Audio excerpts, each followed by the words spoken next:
suggest we go say hi to Xiangling first.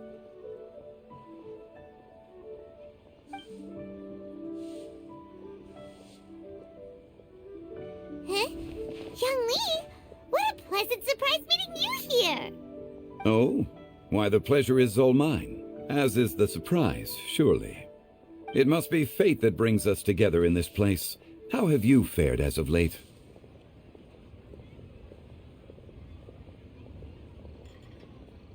I sense you are older and wiser than the last time we met.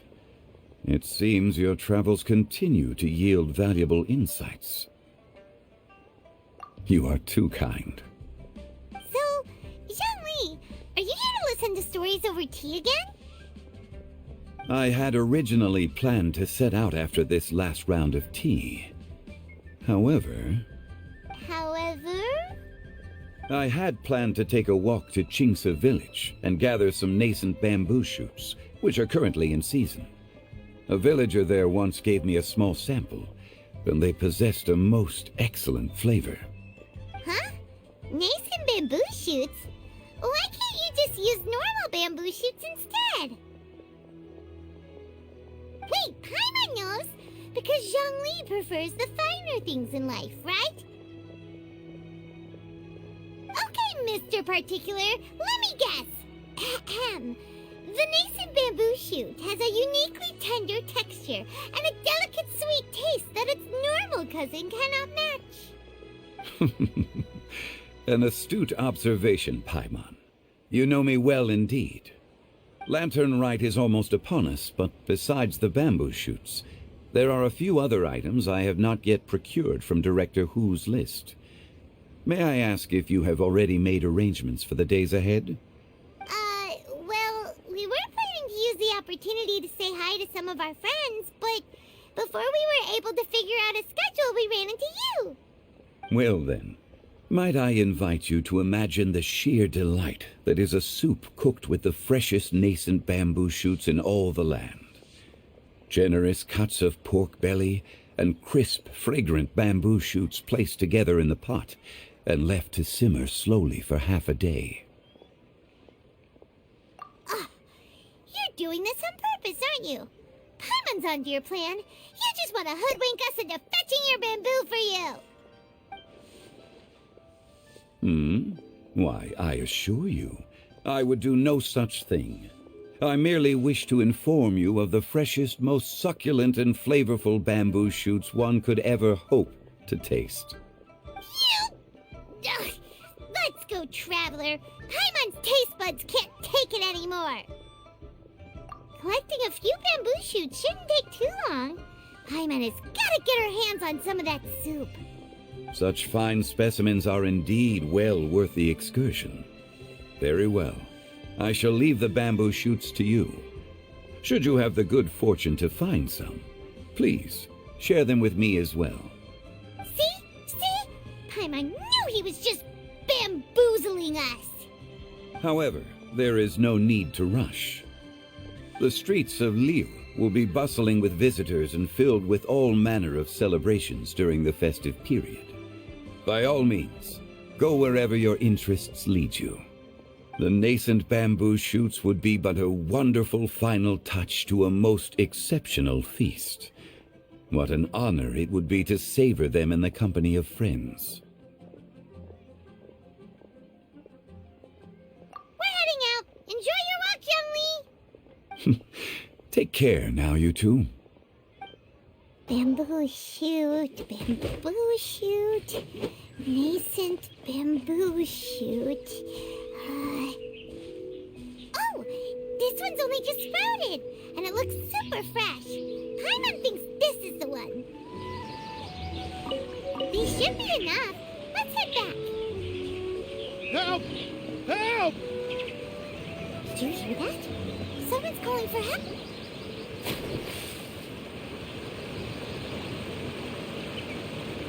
Are you okay? Did any water go down the wrong pipe?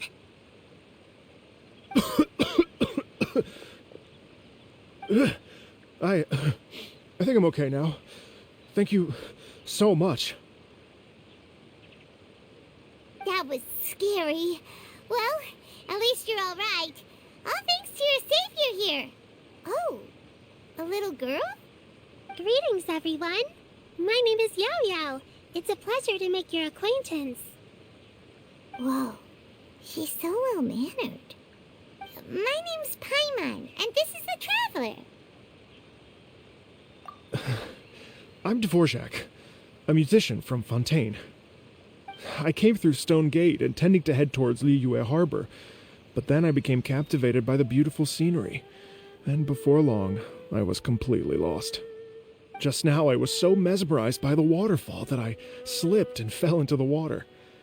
If it weren't for Miss Yao Yao's help, I shudder to think what might have happened. It's all right, Mr. Dvorak. The splashing around the bottom of the waterfall means the stone path is always wet and slippy. You definitely have to be careful. Next time you're exploring an unfamiliar environment, try to focus on what's right in front of you. Don't let your mind wander. As long as you watch your step, accidents like this won't happen anymore. Yes, ma'am. I understand. I'll remember to be more careful next time.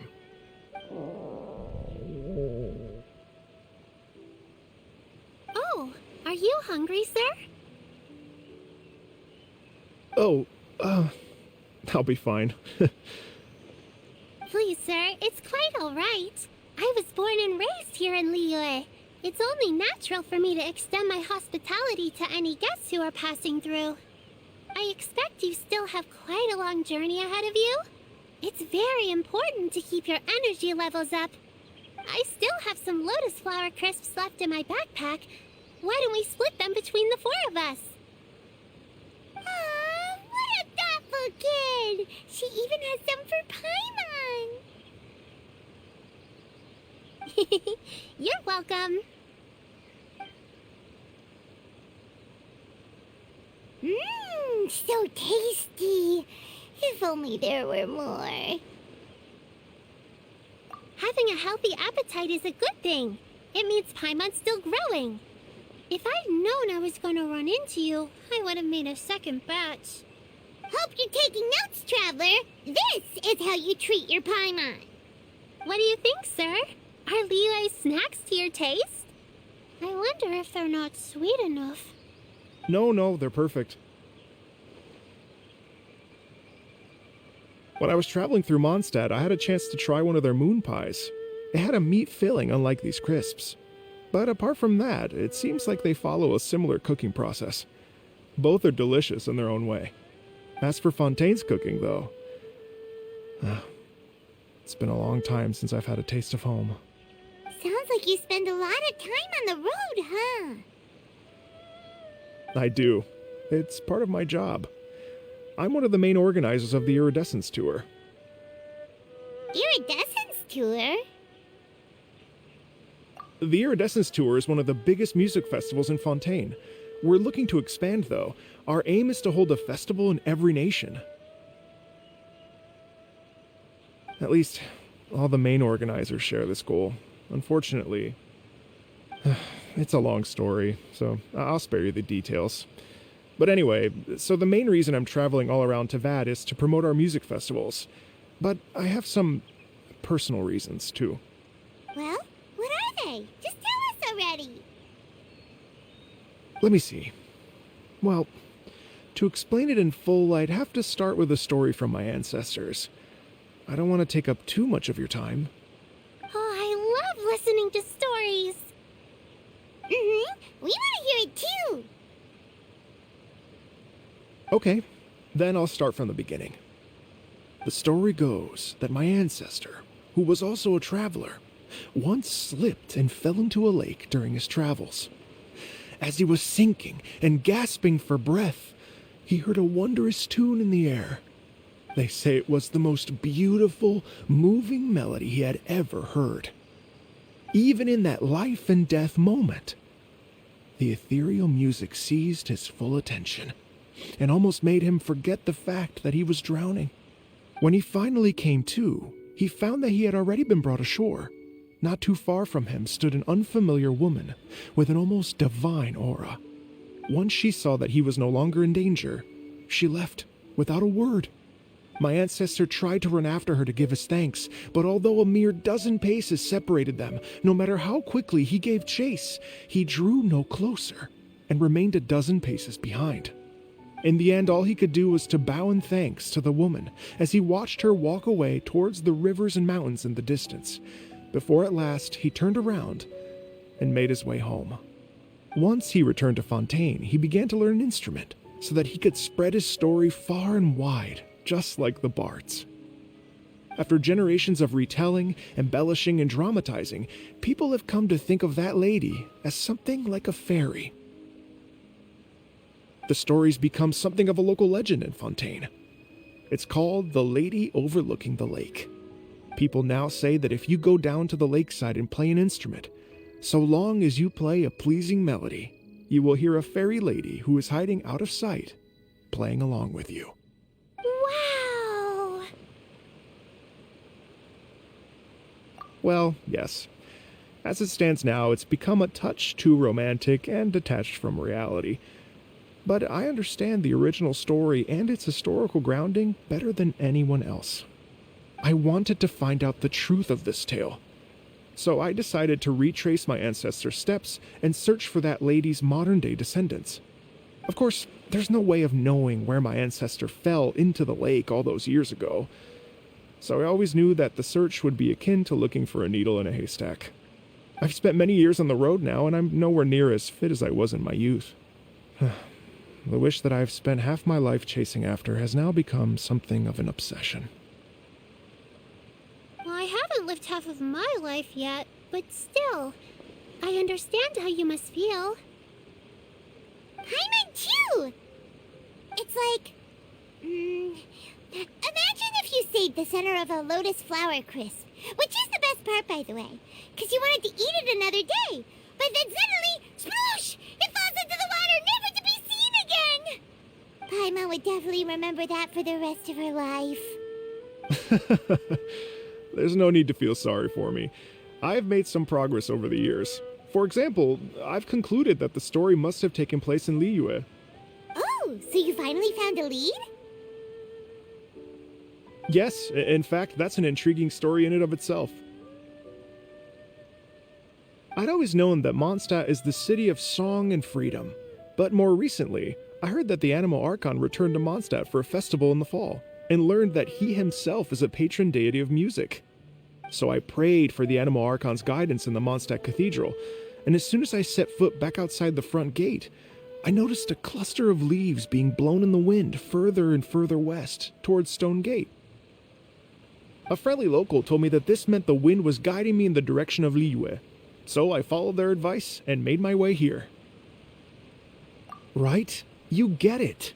I knew I'd find someone that agrees with me eventually. Are you sure? It sounds a bit too much like one of those fake legends told by those treasure hoarder guys to scam gullible grannies from Jingsa Village. Rex Lapis has returned to the world. Just give me some incense and a little more towards the travel fees, and I will pass your gift on to the Lord of Geo and ask him to keep you and your family safe and well. And so on and so on. Don't worry, Yao Yao. We have a lot of experience with deciphering omens and stuff. And anyway, you only got scammed if you handed over Mora, right? Actually, to express my gratitude, I did spend rather a lot of more on several bottles of fine wine, which I left at the Statues of the Seven along the way. Oh dear. Well, how about this, ladies and gentlemen? Why don't I bring you all to Yujing Terrace to see Miss Ganyu? I don't know very many people, so I can't help you out much. But Miss Ganyu and the Qixing know just about everything. If you've been scammed, they'll help you get your Mora back. And if the wind was telling the truth, and you want to keep looking for that lady's family, they'll be the best people to ask. But you've already helped me so much. Well, I was going to take some new medicinal herbs and plants I picked to Miss Ganyu anyway, so it's no trouble at all. You know what? It's been a minute since we saw Ganyu too. It sure be nice to pay her a visit before Lanturn Rite. All right, well, my sincere thanks to you all. I will never forget your kindness. Okay, everyone. Please follow me. I'll be your guide. Remember to watch where you're going, okay? Uh-oh. Paimon's out of a job. Oh well. Paimon will just be a cheerleader instead.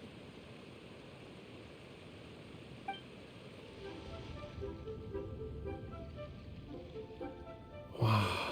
Liyue Harbor looks very different from when I came last. It's almost as if I'm listening to the same melody, but with a richer timbre and new variations added.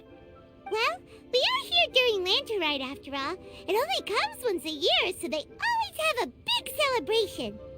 It's fair to say that this time of year is when Liyue Harbor looks the prettiest. Great. Let's go and check it out. I can't wait to get into the city and see it all up close for myself. The streets are breathtaking. Smiles and laughter everywhere I look. It's contagious. I can almost feel the music in the air. I have the urge to start waving my conductor's baton. I'm glad that you're enjoying the city.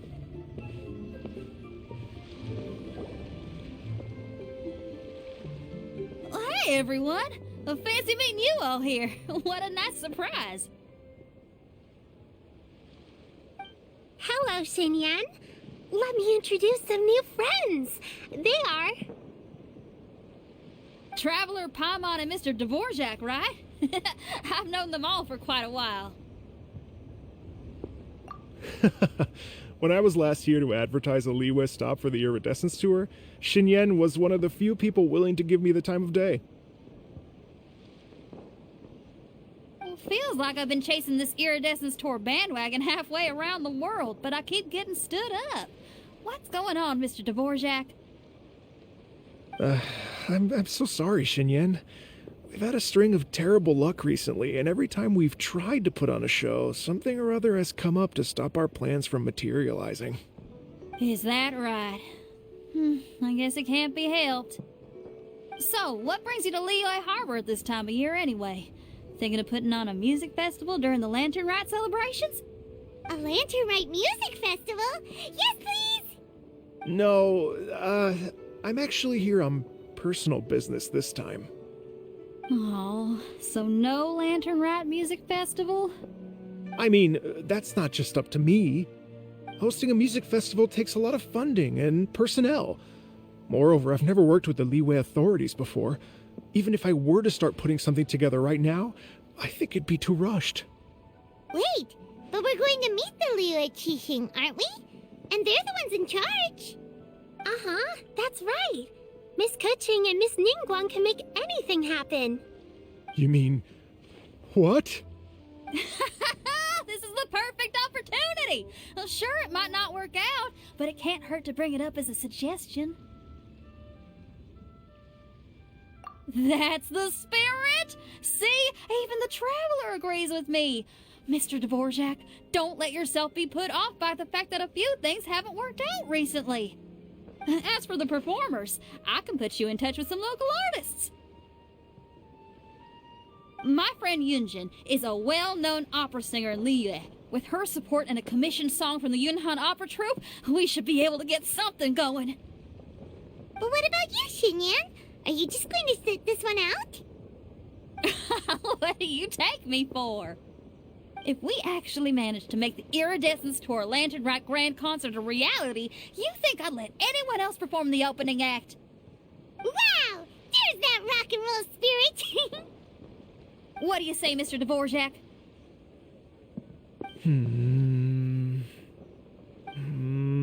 Okay. I'll give it a shot. But the opening act is not something to be chosen lightly, Xinyan. I will judge your work by the strictest of standards, so please make sure you are fully prepared. Are you kidding? I thought you'd never ask. Whew, guess my shopping time's getting cut short. I'm gonna head back right away and start working on this. Yao Yao, if you run into your senior on the way to the Qixing, please send her my regards. Okay, I promise I will. Good luck with your music, Xinyan. You've got this, Xinyan! So about the senior of yours Xinyan mentioned just now. Is that anyone we know? Yes, it's Xiangling. She's mentioned you two before. Xiangling's always thinking about cooking. Whenever she gets scrapes or burns, she just leaves them to heal by themselves. She definitely needs someone around her to look after her. I know you must have looked out for her a lot too in the time you've known her. So, thank you for that.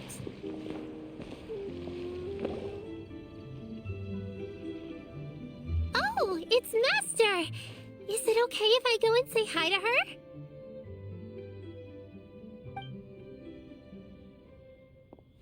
Oh, calm down now, dear. I'm not about to run off anywhere. I'm not a bundle of energy like you. I haven't seen you in days, Master! I've missed you.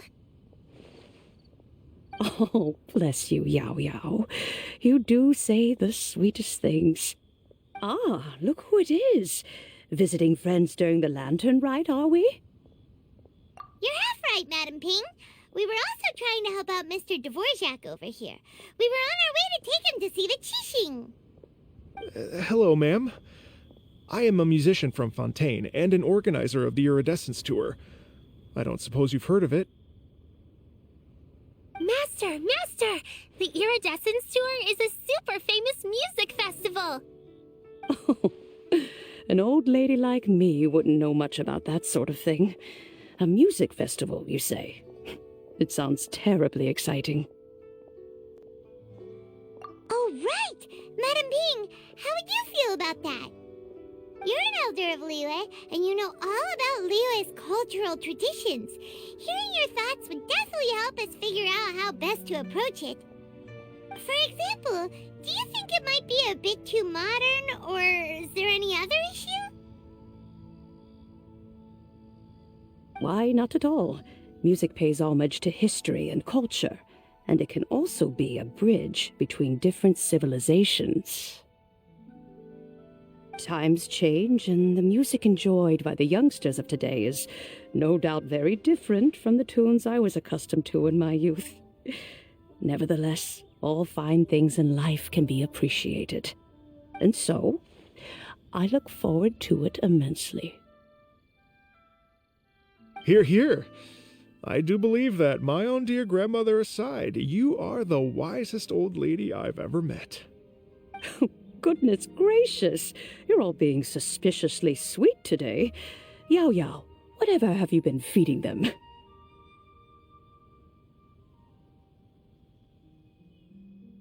Master, you're in such a great mood today. You're even cracking jokes with the rest of us. Oh, well, I'm sure you must have plenty to be getting on with. Yes? Run along now. Don't let me hold you up. Thanks, Madam Ping. We'll see you again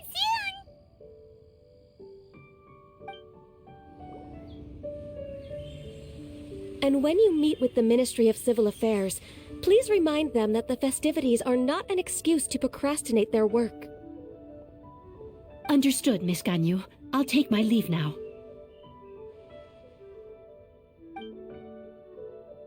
Ganyu! What brings you here, Yao Yao? I've brought all the medicine you asked me to pick for you. Oh, and here's a pack of sweet flower seeds as well. Also, these dried Genshin leaves make a great pot of tea that's very good for you. I know you've had a lot to deal with at work recently, but you shouldn't push yourself too hard. If you're not careful, you'll end up falling asleep in the grass again. Well, this is weird. It's like a responsible younger sister talking to their disorganized older sister.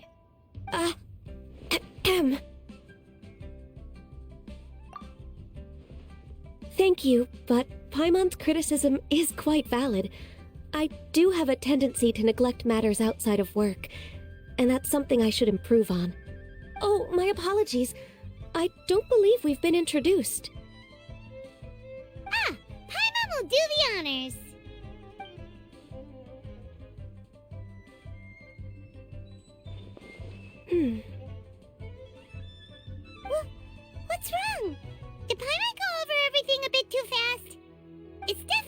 ambitious plan.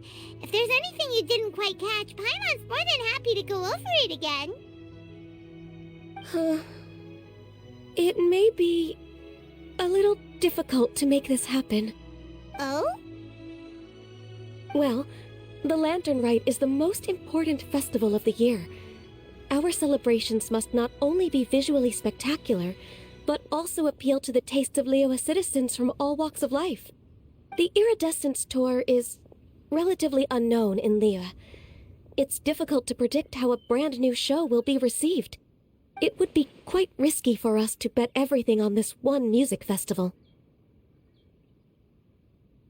All very valid points. I completely understand. Therefore, we will not replace or cancel any of our pre-existing program.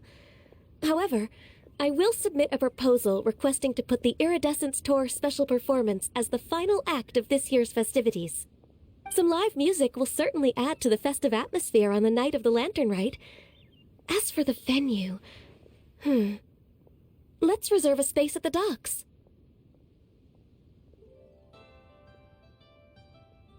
Yes, my thoughts precisely.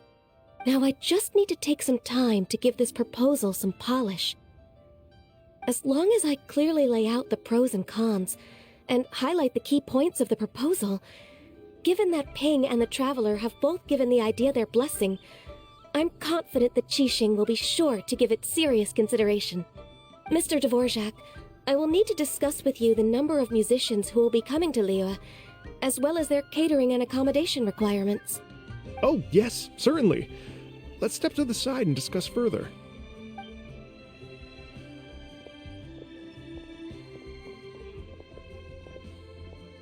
As soon as there's work to do, Ganyu's as diligent as ever. I couldn't agree more. Master once said that everyone has things that they are good at and things that they are less good at. So, with that in mind, Ganyu shouldn't feel compelled to become perfect at absolutely everything. I'm good at taking care of people, so that can be left to me. Wow. Hey, Yo-Yo, can you take care of Paimon too? Paimon's getting hungry again. I'm afraid my backpack's empty now, but if you let me know what you like, I can bring you some of your favorite dishes next time we meet. Apart from lotus flower crisps, what else do you like? Anything sweet, and anything that's made from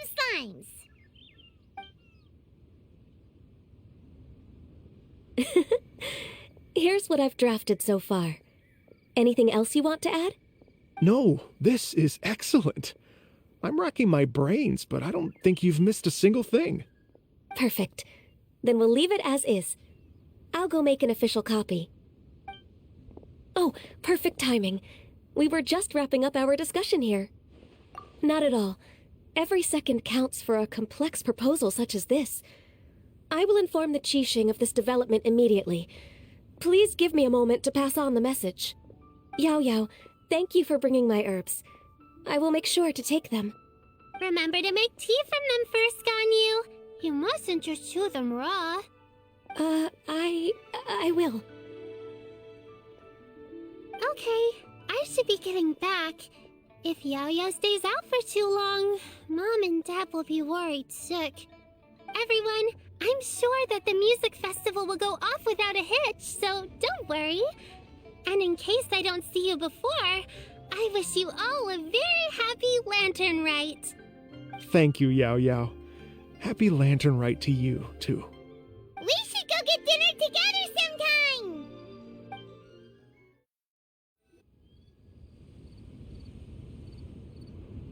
Greetings, Traveler, Paimon, and Mr. Dvorak. Call me Kuching. Ganyu has brought me up to speed on everything. I'll get straight to the point.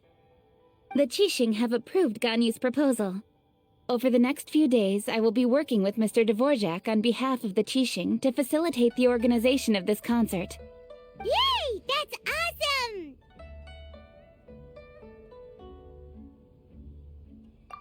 Please, the Qixing have a duty to deal with matters such as these.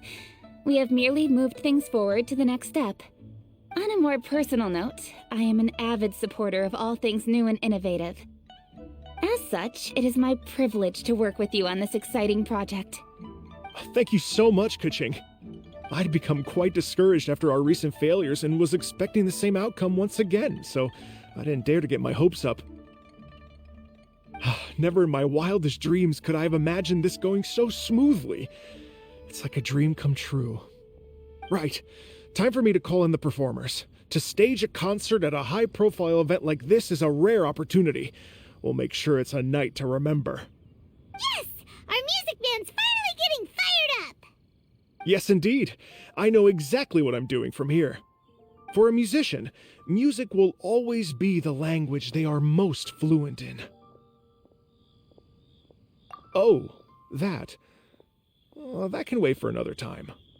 Oh. Ganyu? What's wrong? They told me all about Mr. Dvorak's situation, but I was so engrossed in drafting the proposal that I forgot all about it. Oh, that's quite all right. I don't even know what the person I'm trying to find looks like, so it was always going to be a long shot. Don't worry about me, Ganyu. Your time and energy are needed elsewhere. I'm sure you already have plenty to deal with between this concert and everything else going on during the Lanturn Rite. Thanks. It was just that I had a few initial thoughts when I heard your story. For instance, I wonder if this lady your ancestor met might have been an Adeptus. What do you think? To tell you the truth, Mr. Dvorak, I am somewhat related to the Adepti myself. I am part human and part Qilin. The Qilin is an illuminated beast. I know how important your quest to get in touch with your roots must be to you, because I've been there myself before, trying to find out where I belonged. Did you say the Adepti? And you're illuminated beast? Part Qilin? Are you telling me all the rumors of the Liyue Adepti are real? So it's not just artistic license? You bet they're real! Trying to track them down is tough, though. Like Julian Karst itself. There's nothing specifically stopping you from going there, but getting in and out of there is quite an ordeal. Yes. Anyway, if you're looking to uncover a lost melody or shine light on a forgotten aspect of Liyue's cultural history, I'm probably not the best person to ask. But if it's a person you're looking for, then I just might be able to help. I see. I think I understand the situation now. In that case, Ganyu, shall we divide the work between us? Yes, that was also my thought. Great. So Mr. Dvorak and I will concentrate on things here in the city to make sure the concert goes according to plan. In the meantime, Ganyu will reach out to our network and try to find the person he's looking for. How's your workload at the moment? Will you be able to make time? I can probably get through everything in 2 days, as long as I don't sleep. Wait, what do you mean as long as I don't sleep? Even for someone with illuminated beast blood in their veins, working for such an extended period without a break will take its toll on your health. Somehow that does not sound persuasive coming from Kuching. Be it but 3 moons from the start, he who returns is not he that departs. Even I know the importance of maintaining a healthy work-life balance. In that case, 3 days. All right, I can work with that. If you have the time, would you join me for this search? You're well known to many of the Adepti and respected among the people. I'll feel much more at ease with your company. Okay, then let's meet back here in 3 days. Watch this space, Mr. Dvorak. We'll get to the bottom of this. You're all so helpful and kind. I just... Just think. Imagine if we found the Adeptus lady, or one of her descendants, and got them to come to the performance. Wouldn't that be amazing? It'd be such a happy reunion. And that's exactly what this festival's all about. You're right. Okay, I'm gonna pull out all the stops to make this Lanturn Rite a true extravaganza. We should probably get going. Mr. Dvorak, could you come with me to confirm the site? Ooh, we're coming too!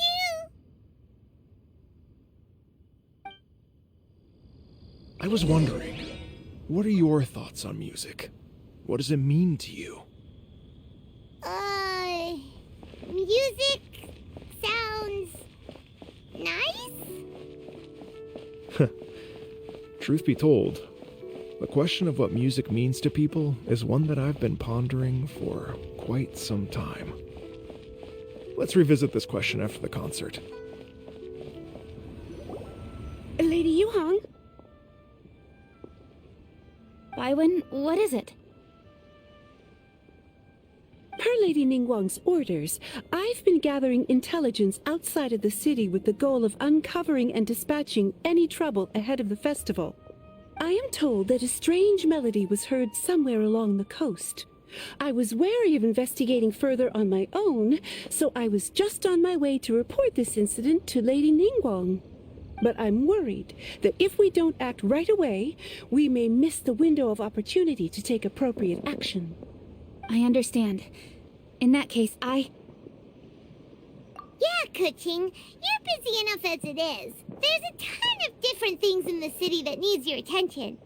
Leave it to us. Don't worry. Whatever it is, we'll definitely be able to handle it. Well, she will handle it. With the Traveler on the case, it's as good as dealt with. Thank you. This will be a great help. I will inform Lady Ningguang about the situation. Once it's resolved, please come and find me again at Yujing Terrace and let me know. Will do. And say hi to Ningguang for us. you have my thanks too. Stay safe and come back as soon as you're finished. Good luck. Byron said the strange tune was coming from around here, right?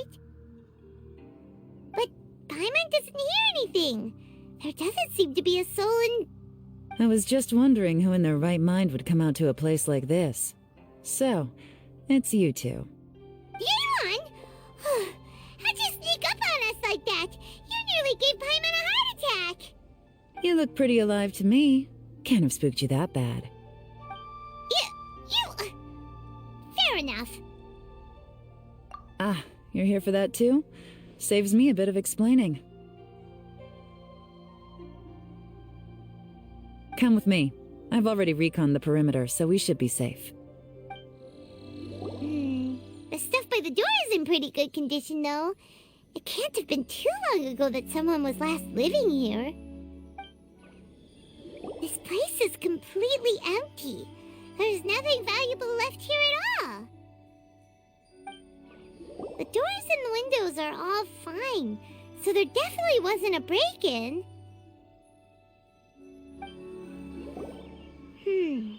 How strange. It looks like it's been looted, except for the fact that there's no sign of a struggle. The bad guys could have sneaked in while the owner was gone, but then how do you explain why the door and windows are intact? Seems you've done a pretty thorough inspection.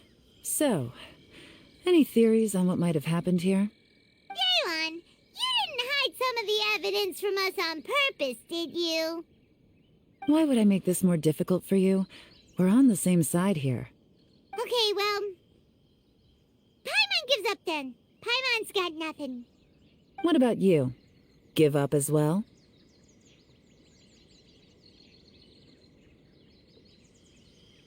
Yep. It's not obvious at first sight, that's for sure. To be honest, I was only able to put it all together because of some background knowledge about this area. A long time ago, there used to be a group of bandits in the Liyue countryside who would sound a horn every time they were about to raid a village. But it wasn't a rallying cry to rouse their fellow men. It was a disconcerting tune, meant to intimidate the weak and warn them of their impending doom. To escape with their lives, the villagers would abandon their homes and flee overnight, taking only their most valuable belongings with them. Everything else was left behind. The bandits were eventually brought to justice, but the fear and trauma remained in the villagers' hearts. Whenever they heard that melody, they would feel like their lives were in danger once again, and flee immediately. The culprit of this crime exploited that very fear to get access to this house without having to force their way in. That's quite the story. The victims obviously will have gotten quite a fright, but at least they won't be in any great danger. The important thing now is to find this copycat criminal. On any other day, that'd probably be a good idea. Unfortunately, it's not gonna work today. Take a look around and you'll see what I mean. This criminal is clearly well-versed both in using music to commit crimes and in making a clean getaway. Not only did they stay off the muddy road to avoid leaving footprints, it looks like they were also careful not to bring any gadgets with so much as a trace of elemental energy. Evidently, they were intent on keeping even the most experienced investigators off their trail. Unfortunately for them, I'm one of the best trackers in the business. They're not about to get away with their little scheme on my watch. So basically, if we want to find the culprit, we just need to follow Yelan.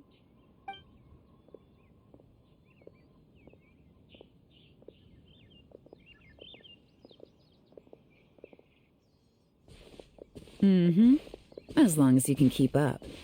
Since the culprit's trying to be cautious and low risk, I'll bet they left through an area with some vegetation for cover, but not so much that it would slow them down.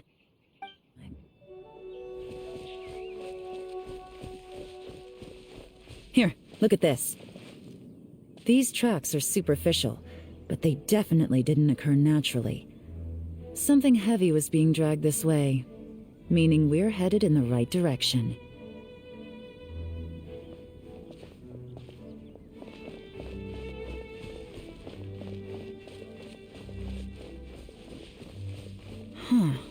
Their pace is increased. Normally, people carrying a heavy load slow down as their journey goes on and they start to tire. Whatever's motivating them to speed up must be psychological. For instance, reaching the home stretch.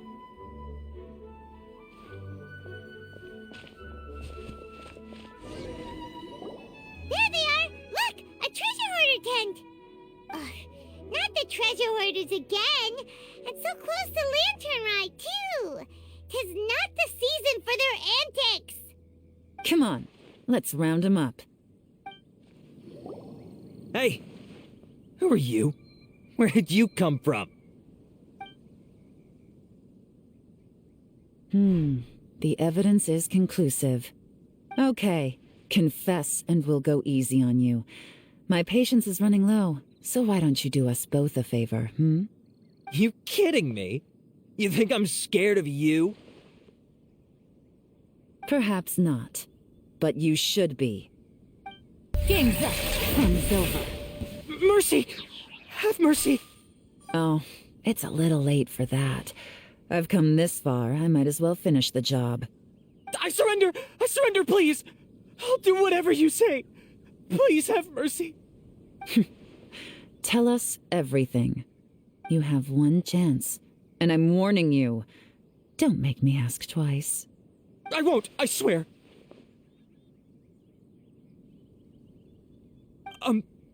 So Lanturn Rite's nearly here, and like a lot of people, I wanted to buy a few nice things.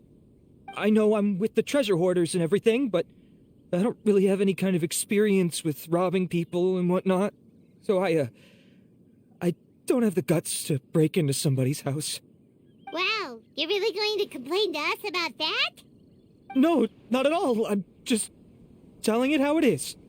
Okay, continue. I racked my brains trying to think of what I could do, and eventually I remembered something from back when I was a kid. The bandits would blow their horn, and my grandma would grab us kids and run. I remember the tune, so I figured I'd try it for myself. I mean, just to see what would happen.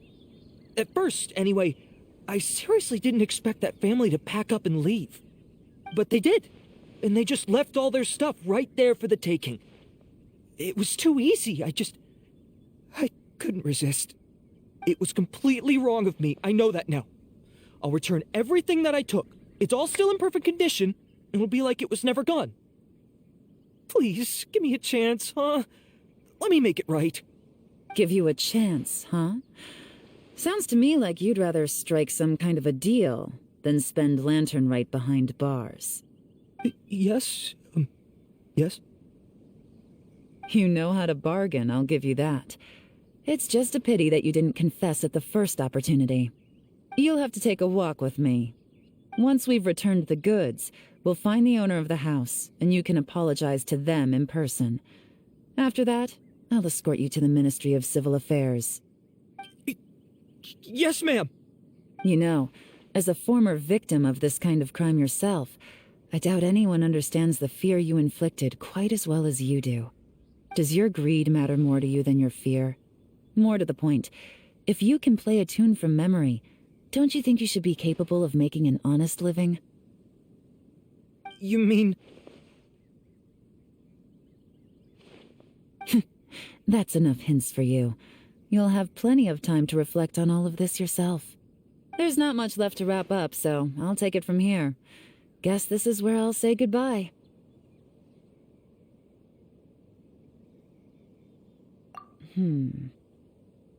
What is it? Is there something else? I'm still not sure how you first got your hands on this information, so play it safe when you get back. Don't mention to anyone that you ran into me out here. You helped a lot with the investigation and arrest anyway, so it's perfectly fair for you to get all the credit. Just take it. It works better for me, too. See you when I see you, and happy Lanturn Rite. Yeah, I'm such a pro at this. With her taking it from here, it's as good as resolved. Whoosh! Random event, a strange melody, complete! Although, it's kind of a shame that we never got that treasure hoarder guy to play the melody again. 'Cause Paimon's curious, that's why. It's like when you have a tune stuck in your head, but you don't even know what it is. It's driving Paimon crazy. When we were chatting with Mr. Dvorak, music seemed like such a positive thing. And most music is, right? It can help us relax, feel all warm and fuzzy, recall happy memories, or even just think happy thoughts. Paimon never imagined that music could be used to commit crimes.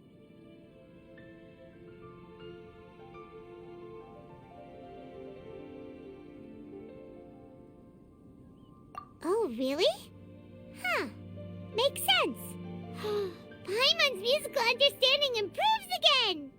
Well, anyway, now that everything's resolved, let's get back to Liyue Harbor. Byron's still waiting for us with our random event rewards. Byron, we're back! Everything's all sorted! That's great news! Oh, please wait here a moment if you would be so kind. Lady Ningguang instructed me to advise her upon your return.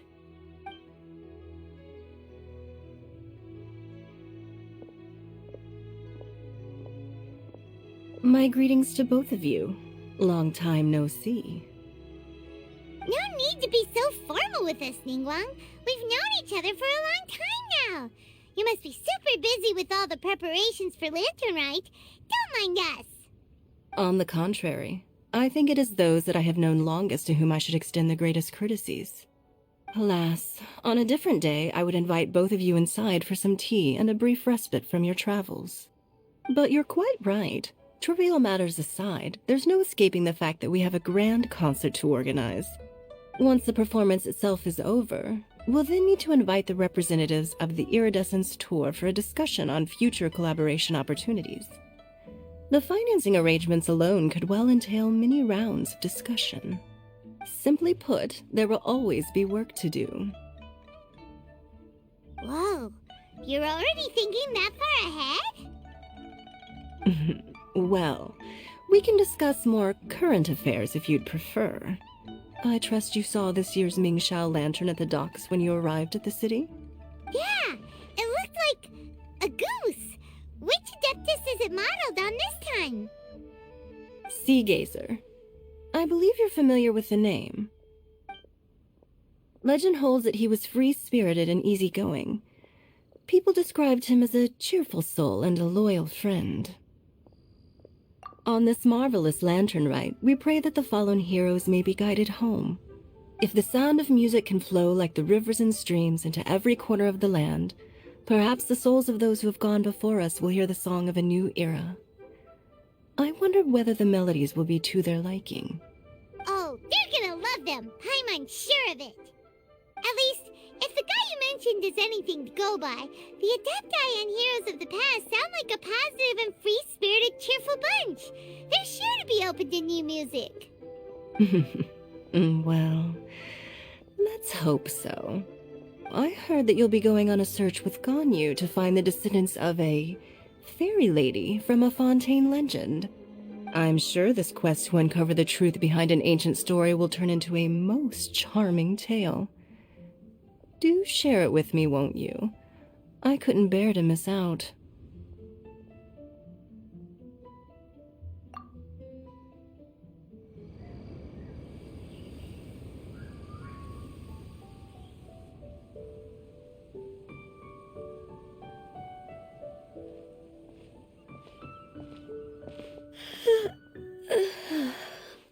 Greetings, Traveler and Paimon. What time is it? Are you okay, Ganyu? You were nodding off there. Didn't you sleep well last night? I'm fine. Don't worry about me. Let's discuss the matter at hand.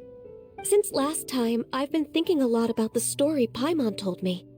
In essence, someone rescued a drowning man and performed some music. If that were all there was to it, it could have been many people, human or Adeptus.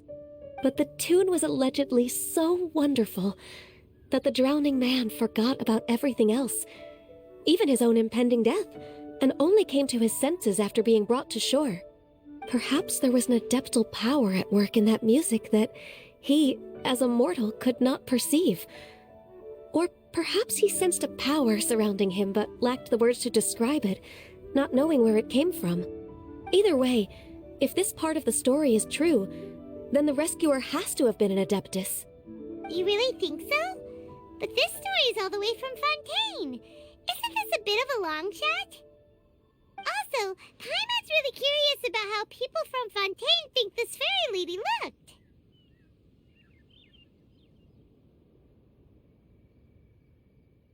Ooh, like a crystal fly's wings? That would be pretty cool.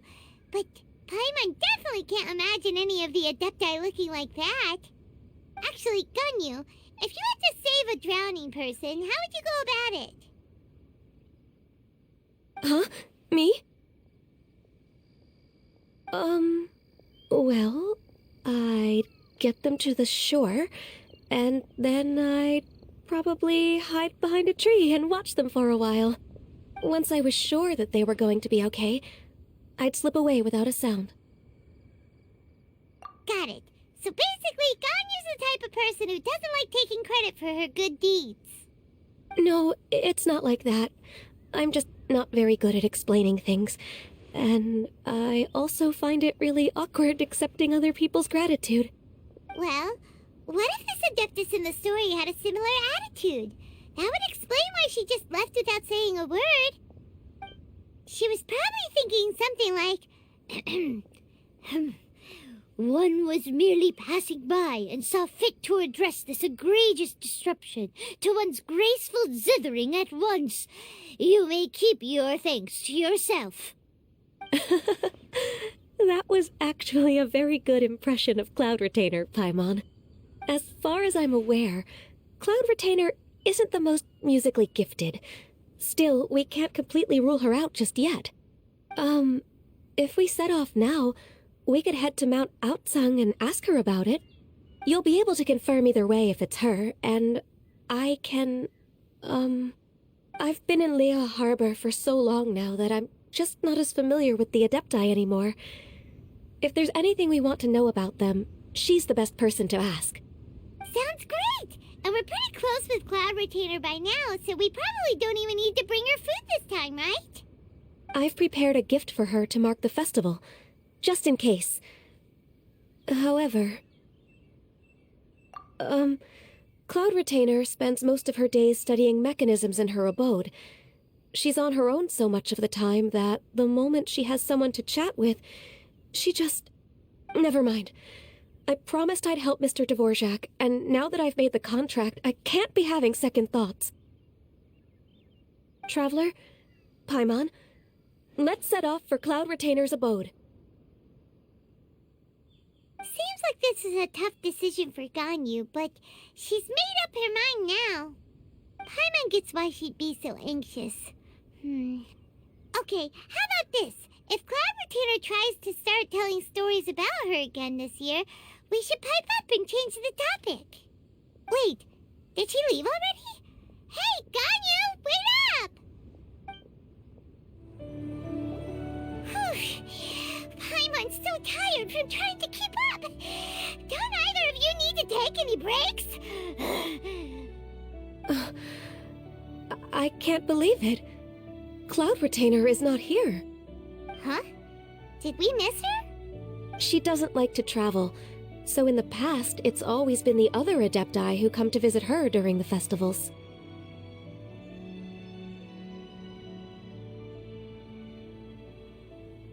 True.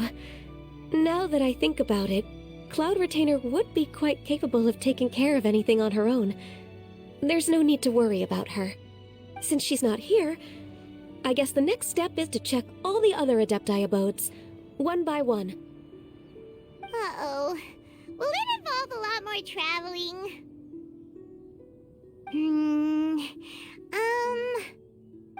Got it! Paimon has a great idea! Please go on, Paimon. Our goal here is to find the Adeptus that helped Dvorak's ancestor, right?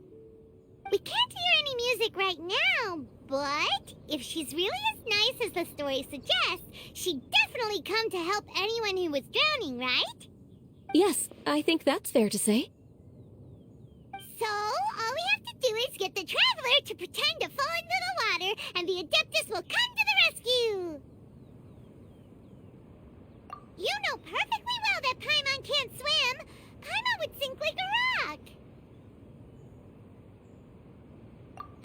Just trust Paimon! The water's pretty deep over there! Quick, swim to the very center!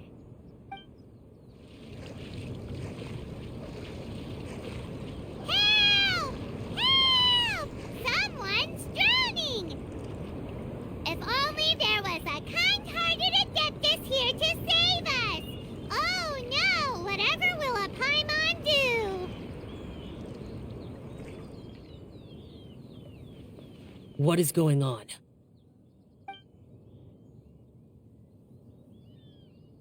How do you feel right now? Shenhe! And the Conqueror of Demons! Why don't you say something? Please don't make Paimon explain it. Okay, fine. Paimon will explain. We're looking for an Adeptus who's good at being a lifeguard and playing music. But if the Adepti aren't gonna stay home, then how are we supposed to find them? It wasn't me. Yeah, so this Adeptus is most likely a woman. And I am not an Adeptus, as you both already know, Traveler and Paimon. Okay, so this is Paimon's fault. No way Paimon would have suggested this idea if she'd known how awkward this was gonna be.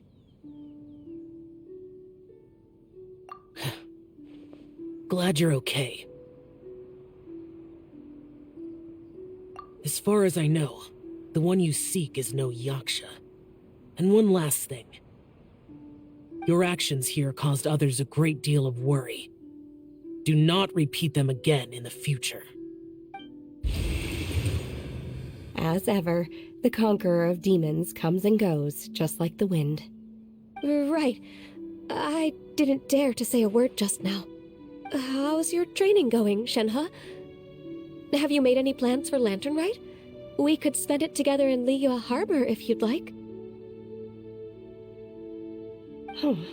I had planned to spend the festival with Master this year. However... Oh, speaking of Cloud Retainer, when did you see her last? Earlier this morning. She set off for Mount Hulao at dawn. I noticed she was using an Adeptus art of some kind to protect a mechanism that looked like a boiler. Maybe it was a gift for Mountain Shaper. I did not inquire. So we just missed her. Please excuse me for a moment. I think I'll leave the gift in her abode. Sure. Thank you. It sounds like Ganyu and Shenhe have gotten a lot closer recently. Yes. During the summer and winter, I continued to train with Master. In the other months of the year, I have been learning to adapt to human life in Liyue Harbor. Ganyu arranged accommodations for me in the city, and also recommended several work positions for me. But when I try to blend in by referring to her as Miss Ganyu or Lady Ganyu, like the others, she says I mustn't address her like that. Sometimes I'm supposed to copy other people. Sometimes I'm not. It's a little difficult to keep track of everything. Oh, is that what it is? Noted. So, you came looking for Master today because you wanted to ask her about the Mystery Adeptus. Is that right? Yep. Oh, speaking of that, have you ever heard any music while out training in the mountains? Music? What is that?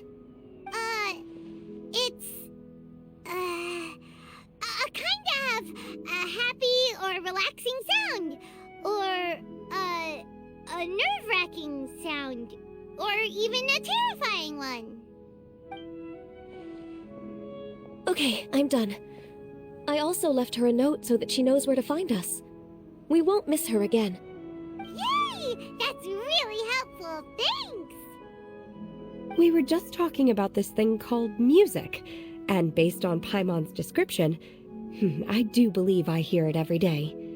Please follow me. Oh, really? Great, let's go! This is the place. I enjoy training here to the sound of music.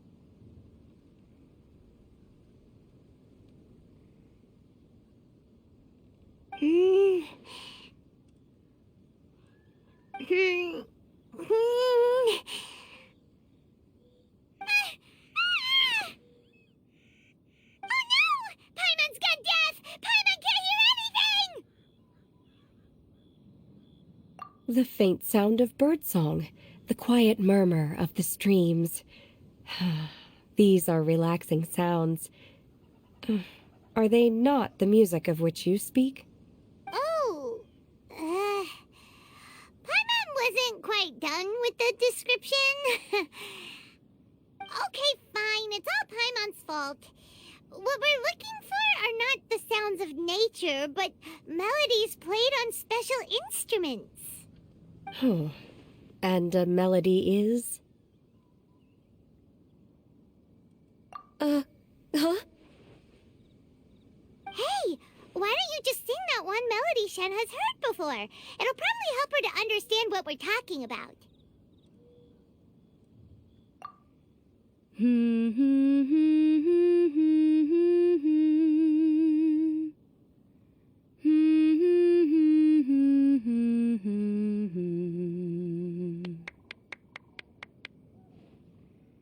Oh, was that from the opera that Yunjin sang? That was a melody, and melodies can be called music. It felt like I was transported back to the past. In my mind's eye, I could see the Zhao lanterns lighting up the night sky again. We're all there, raising our glasses and drinking to our heart's content on the Jade Chamber. As I watched Yunjin's performance, I felt a warm sensation in my heart. And as the drink reached my stomach, it went from warm to hot.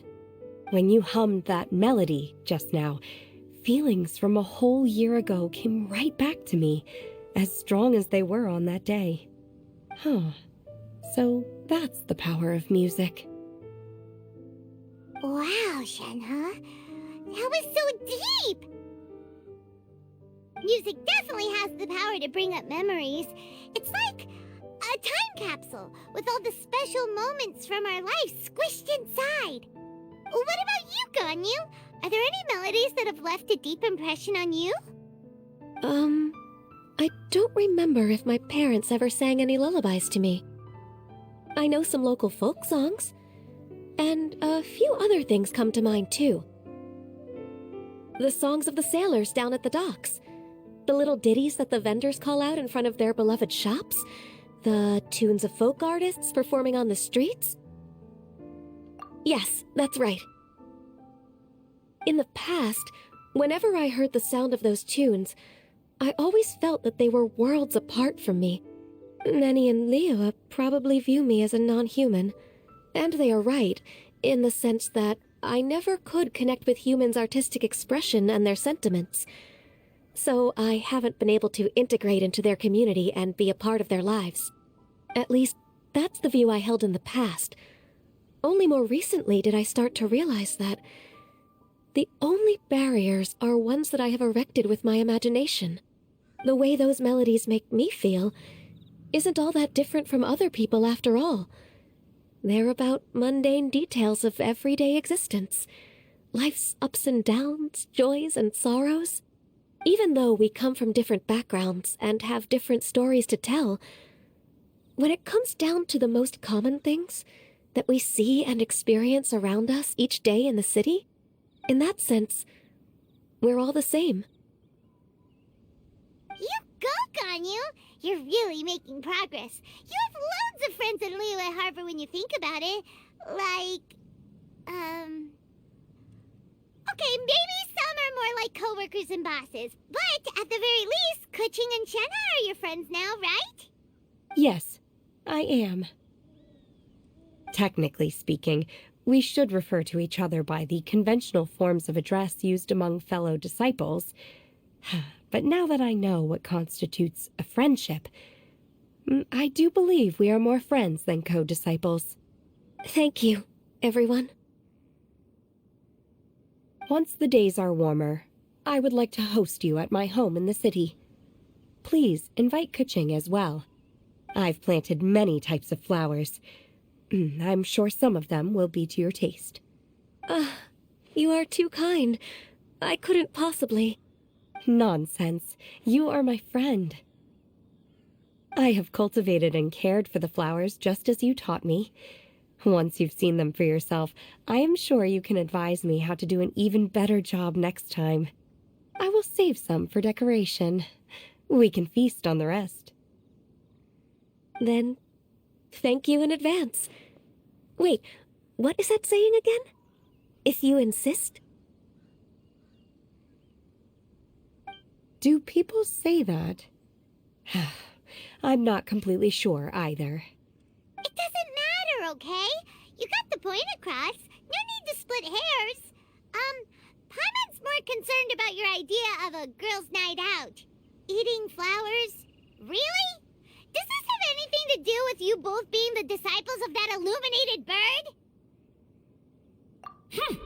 Who dares refer to one not by one's Adeptus title, but merely as that illuminated bird?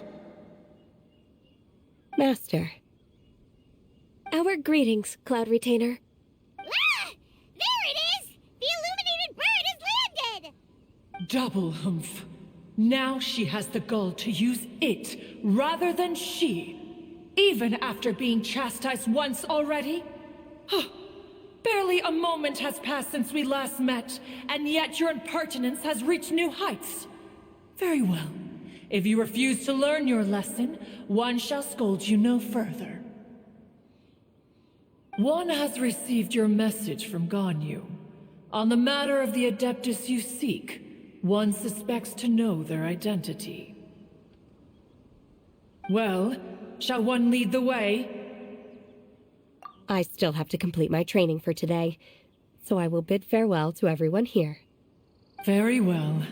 Await my arrival at one's abode later this night. On this special occasion, you should indulge yourself with some savory dishes. If you want to release a Shao Lantern, come and find us anytime. Thank you, everyone. Happy Lanturn Rite to you too.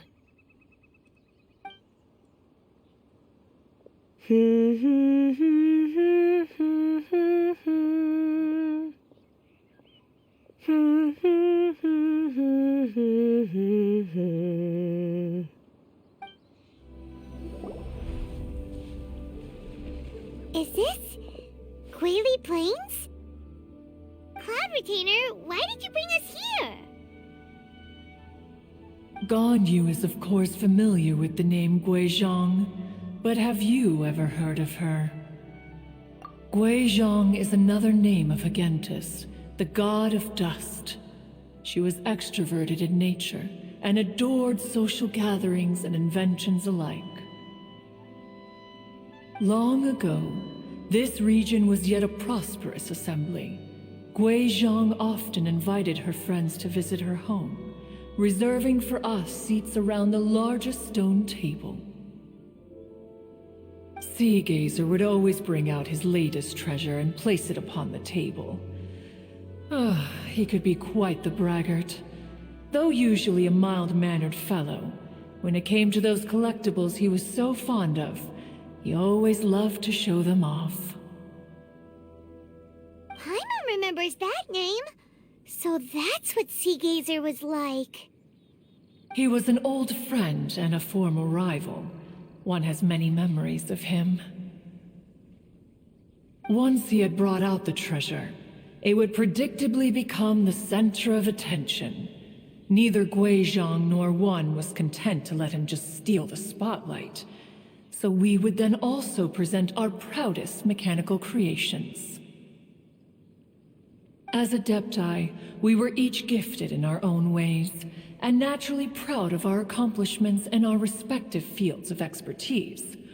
As a result, one often quarreled with Sea Gazer.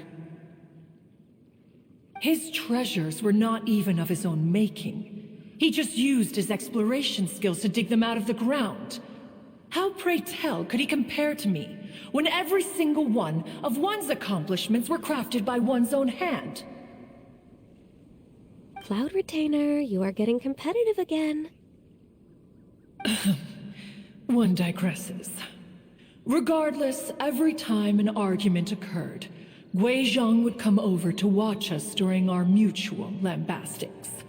On some occasions, she would join in, and on others, she'd take one of us by the limb and start uttering the most ridiculous nonsense. What kind of nonsense? No kind of nonsense were we spared. Sometimes she would brazenly opine, why argue between yourselves when neither of you could ever hope to beat me? Other times, she would make unsolicited suggestions, such as, once you two are done arguing, let's go to the foot of the mountain and grill some meat. She always sought to make everyone happy, and one must say, she had quite the gift for it. No matter what nonsense she said, one never felt bothered or offended. It also helped that she never referred to one as that illuminated bird or ladybird. Come on, get over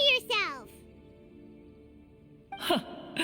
Anyway, just as our impassioned arguments would reach the apex of acrimony, Marchosius would bring his delectable dishes to the table. Who would dare snub the stove god and his wondrous creations? At the sight of him, we would all immediately drop the argument and prepare the table for a night of feasting and drinking. Back then, one was always bothered by how the cups Rex Lapis brought were always too square for one's taste. Can you see yourselves ever enjoying a drink from a square cup? Then you are most tolerant, but that is its own virtue. Even one could never find fault with Marchosius's cooking. As we ate, Guizhong would continue to find topics for conversation, filling the table with humor and laughter. Each of those old fossils had their character flaws and points of obstinacy. So why was it that whenever we dined together, we always had a marvelous time? We would drink together from a spot high in the mountains until the moon set and the sun rose, and only then would the banquet finally come to an end.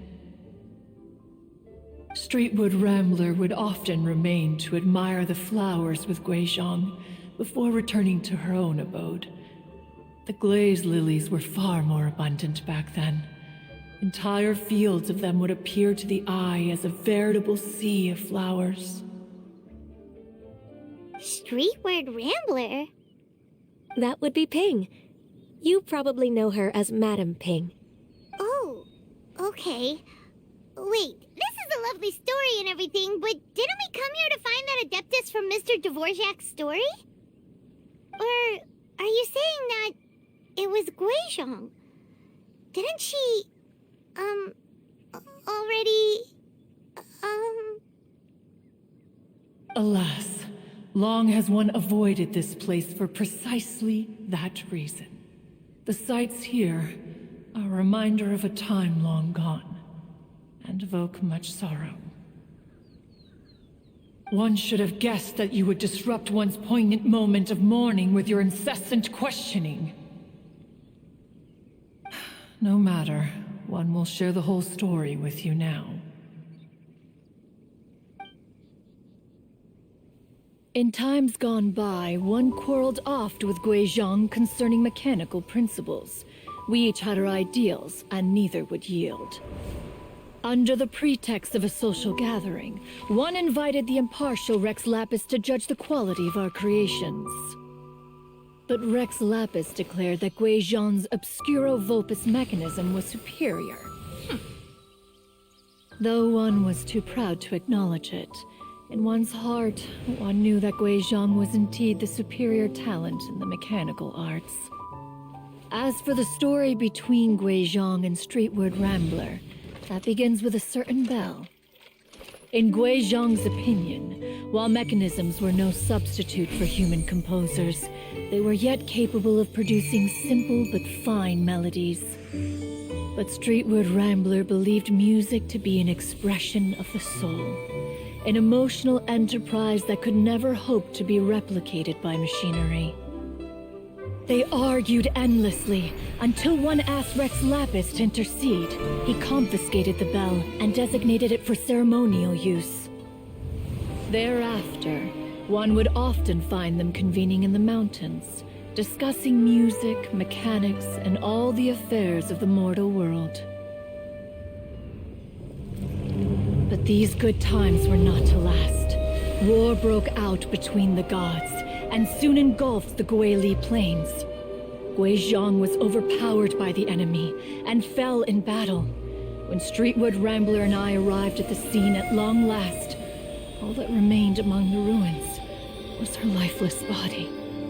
After this, at Streetwood Rambler's request, Rex Lapis granted her the cleansing bell for safekeeping. To honor our friend's memory, one made a few finishing touches to her ballistic device. Many Lanturn Rites have passed since then. Many greetings and goodbyes. Upon what do you gaze? The Guili Plains? No. It's everything.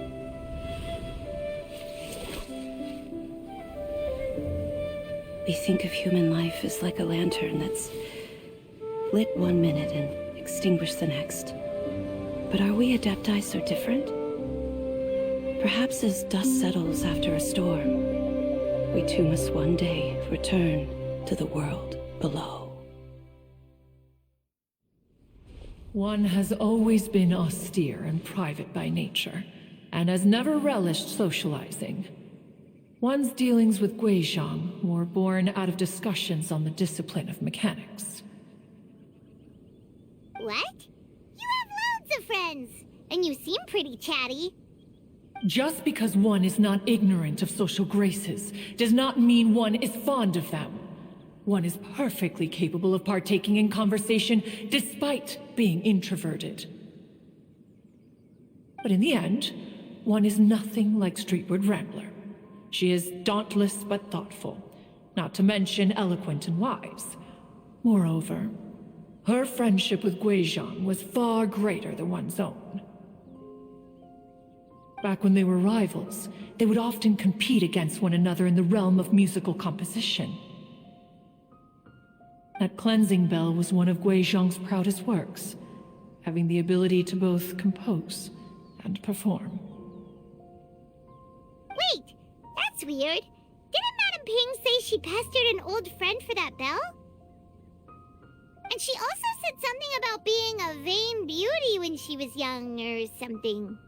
Streetward Rambler, a vain beauty. My foot.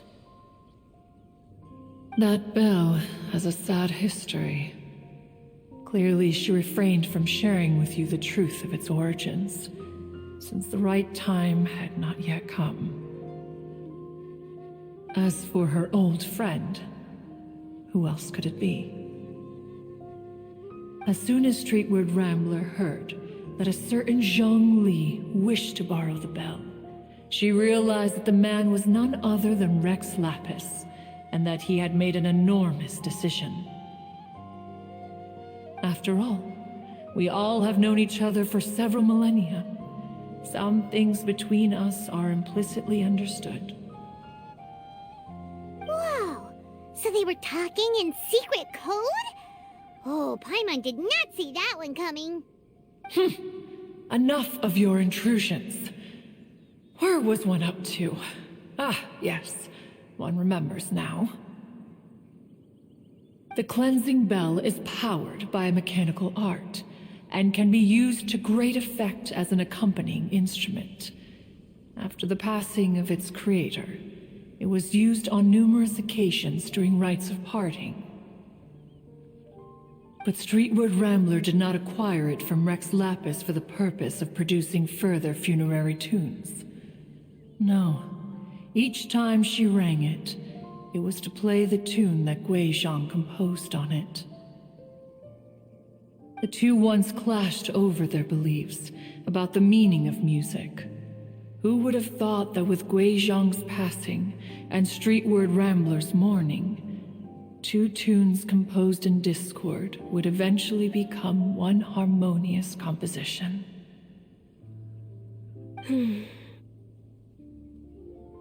Once upon a time, Streetward Rambler also loved gatherings, liquor, and music.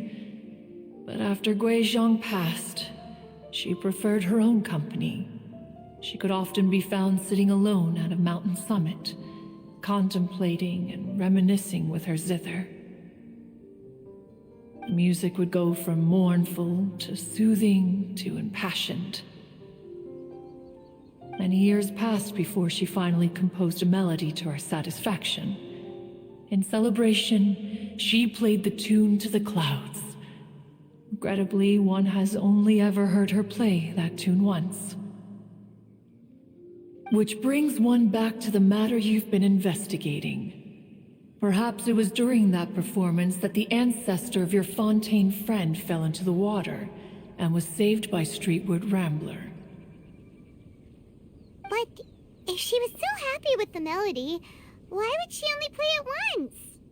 One was also greatly perplexed by this. After suppressing one's curiosity for a long while, one finally approached her and asked why she would retire the tune after having spent so long on it. In response, she said, "Though the strings that played that melody survive, the one who inspired it is gone. Tell me, Cloud Retainer, when the one attuned to my soul is no longer here, who else could hope to understand this tune?" Aw, poor Madame Ping.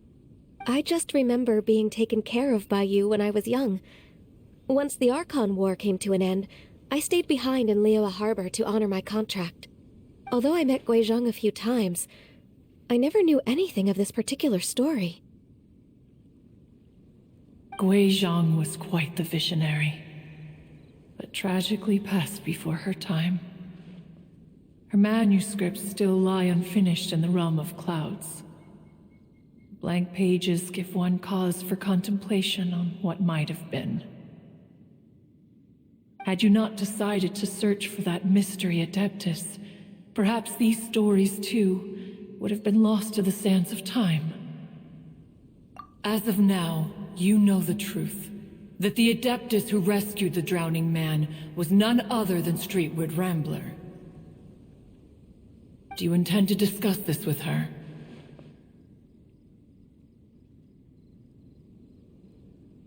Do you mean Ping might find the topic too distressing? Precisely. The passing of our old friend is a heavy topic that both of us are usually careful to avoid. If I may be so bold, Cloud Retainer, could it be that this is just your own personal opinion? Oh? How so? I've been in Leo Harbor for quite a long time now, and I've witnessed many farewells along the way, so I too am well acquainted with the pain of the passing of a loved one. But this doesn't bring the city or its people to a standstill. They have to keep moving forward. Someone as perceptive and wise as Ping will surely have come to understand and embrace this. Though these immortal mountains have lost an Adeptus, the harbor of mortals has gained a wise elder. No loss can ever be undone, but there is always much that can still be gained. Ping has helped countless people, and will guide many others in the years to come. And all to whom she extends a helping hand become her friends. People she can admire flowers and discuss music with. Though it is heartbreaking to lose a kindred spirit, life goes on, because there are new friends waiting for you further down the road. We even asked Madame Ping what she thought about adding a music festival to this year's Lanturn Rite. Oh, when we get back, why don't we just ask her if she'd like to perform? Maybe we can even get her up on stage. You youngsters and your imaginations. Why don't you come with us? It's been a long time since you last spoke with Ping, and Leo Harbor is always decorated so beautifully during the festival period. Is not every Lanturn Rite the same in this regard? Were there ever anything new to discuss? One in Ping could meet any day of the year. I disagree. Each new day and each new year is different from those that have come before. How long will you simply let them pass you by?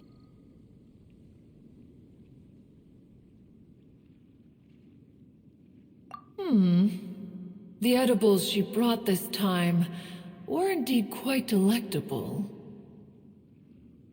Very well. Then one will be off.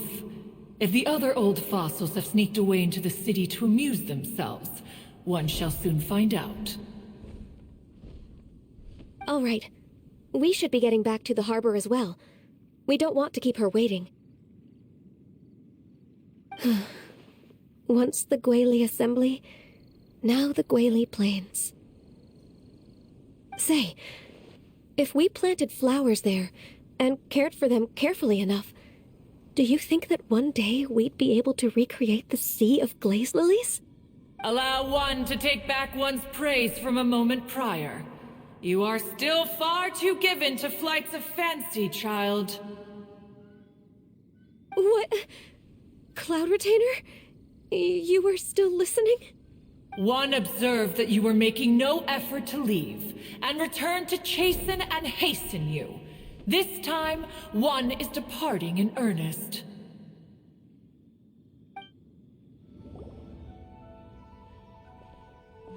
Whoa, Madame Ping and Cloud Retainer? It appears you made haste after all. One arrived but moments before you. Oh, bless my soul. To what do I owe the honor? How nice of you all to come and visit me. Miss Illuminated Bird, haven't you said anything yet? Said what, precisely? And why should one be tasked with saying it? 'Cause you're the one who's known Madame Ping the longest. Street word. Or rather, Presumably, you would prefer to be addressed as Ping? Oh, Cloud Retainer, you are uncommonly polite today.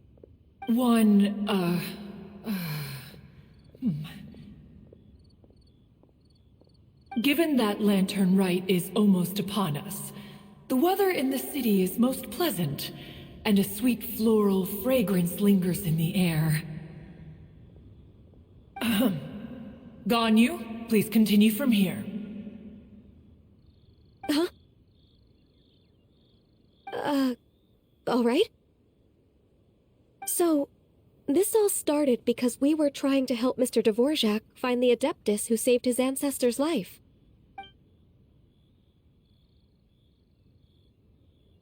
Cloud Retainer informed us that the one who played that melody and rescued the drowning man was none other than yourself. Ah, let me think. Yes, I do believe I recall that encounter.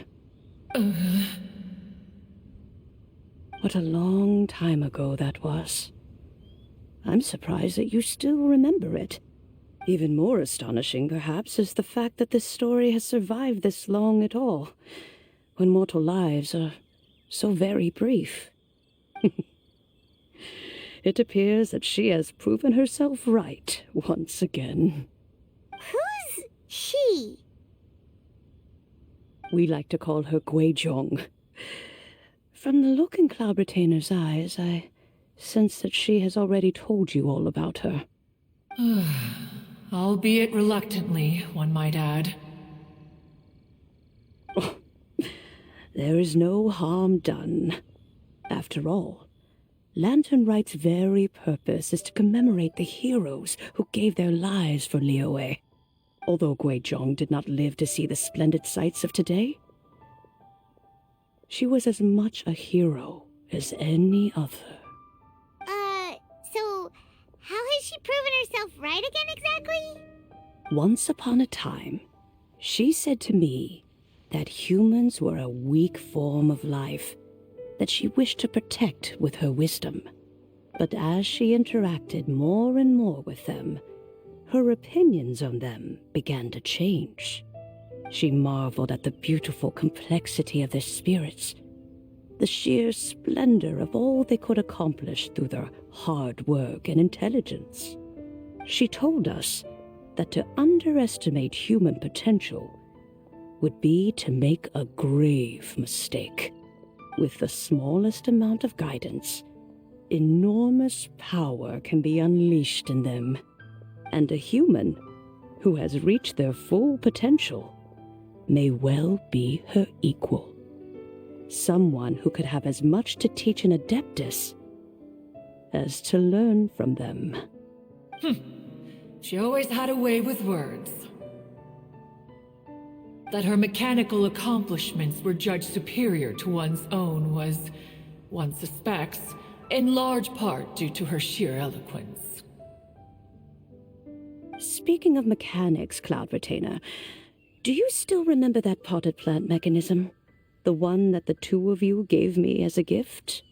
Of course. Guizhong and one both put an immense amount of effort into that gift. It would be no overstatement to call it a testament to each of our individual technical genius. As Guizhong once said, it takes every blade of grass and every flower to make a homeland. When I see the sight of Liyue Harbor before us today, I am reminded of this. Madam Ping looks very emotional right now.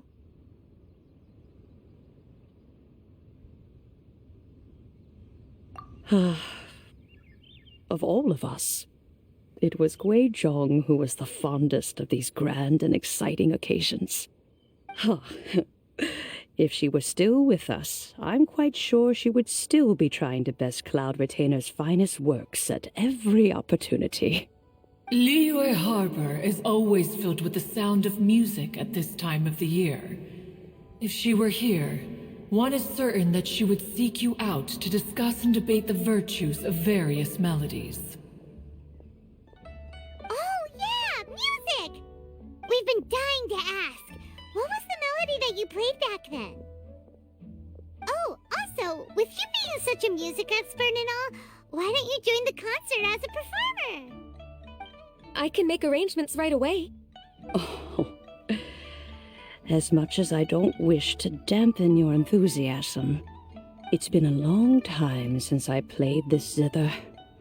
My fingers don't have the dexterity they once did, and whenever I play that tune, it always reminds me of her. I start wondering what she would think of the changes I have made to her melody. There was a period of time whenever I started strumming, it almost felt like she was back again. Sitting right there on the stone stool next to me, chatting away. Skybracer and Seagazer too, looking just like they did in the old days. No matter how much time goes by, the moment that melody starts playing, it transports me right back to that time in my memory. So the past still weighs heavily on your heart? Well, I would be lying to myself if I claimed to have completely moved on. But that is not to say that grief doesn't get easier with time. Despite the sadness, I have found many things that bring me joy in life. It is simply the nature of the world in which we live that, even if one wished to mourn for an eternity, it would be a nigh impossible feat. Just look at this potted plant. Isn't it stunning? It takes an honest and open mind to confront and conquer grief. You have indeed made progress. Be that as it may, I shall leave the Lanturn Rite stage to the youth of today. Well, if you're sure. Granny! Whoa, what's everyone doing here? Did something bad happen? Ah, and now we've spooked Yanfei. No, everyone's just here to give me their regards for the holiday. Oh, that's wonderful, I'm glad. Well, in that case, happy Lanturn Rite, everyone!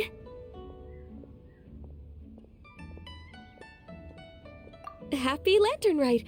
Oh, I just remembered that I have some, work to do at Yuehai Pavilion that I need to discuss with Yanfei. I haven't been able to find a chance until now. I will leave Mr. Dvorak in your capable hands. Cloud Retainer, Ping, we will be off for now. Huh? Does it have to be right now? Which case is this again? Hey, Ganyu!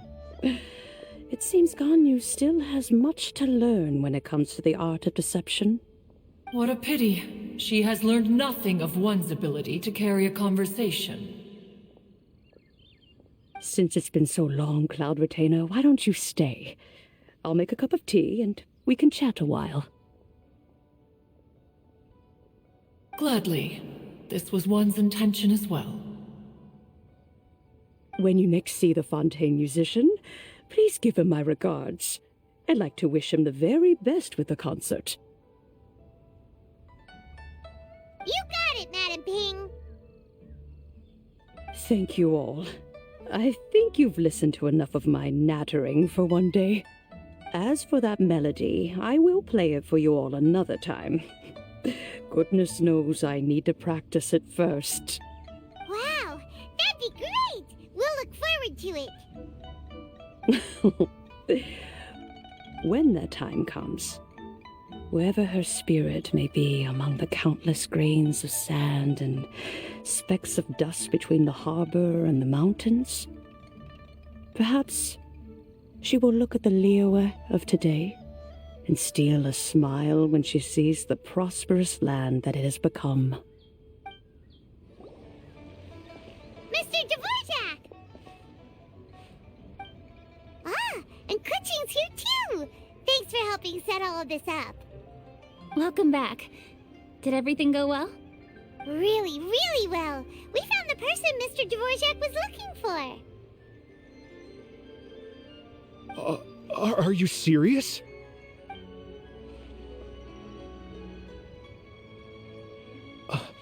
I see. So the melody my ancestor heard was an adeptus remembering her late friend? That certainly explains why it was such a powerful and poignant tune. Huh. That's a really interesting first reaction. Guess that comes with having a musical mind. I have to say, though, it's hard to believe that the fairy from the tale is now an elderly granny. Oh, Paimon knows exactly what you mean. Normally, Adepti don't age at all. But Streetward Rambler, or Madame Ping as we know her, probably only became old because it's what she wanted for herself. Madame Ping possesses vast knowledge and great wisdom. Whatever physical form she may decide to take, her mind and wits are as sharp as they come. Yep, Kuching summed it up perfectly. That's exactly what Paimon was trying to say. I think... yes. I must thank her in person. That can wait until after the concert, though. For now, I need to devote all my emotional energy to the performance. Ah, speaking of, Madame Ping wishes you all the best with the music festival. Paimon has a sneaking suspicion that she'll stay in her usual spot, but listen to the performances from afar. Wait, are you serious? Huh. Oh no, now I'm starting to get nervous. Okay, alright. Nope, another rehearsal is in order. Please excuse me, everyone. Mr. Dvorak? He's already gone. Paimon wasn't even finished telling him everything. Before we set off on our search with Ganyu, he asked us about what music means to people. After our recent adventure, Paimon thinks we have a lot more to say about that now. Please, share your insights with me. Well, we found out that music can be used for good, but also for bad. It can make people happy and moved, but it can also be sad and bittersweet. And music is like a kind of memory written in people's hearts. It can put you in touch with feelings from a totally different time and place. It sounds like you had an eventful trip. Don't worry, I'm sure Ganyu will fill me in on all the details shortly. Wait, does that mean you're gonna carry on working? Mm-hmm. Just a few things to wrap up. All the groundwork is done. As long as everyone enjoys the festival activities, all our efforts are worthwhile. Happy Lanturn Rite to you as well.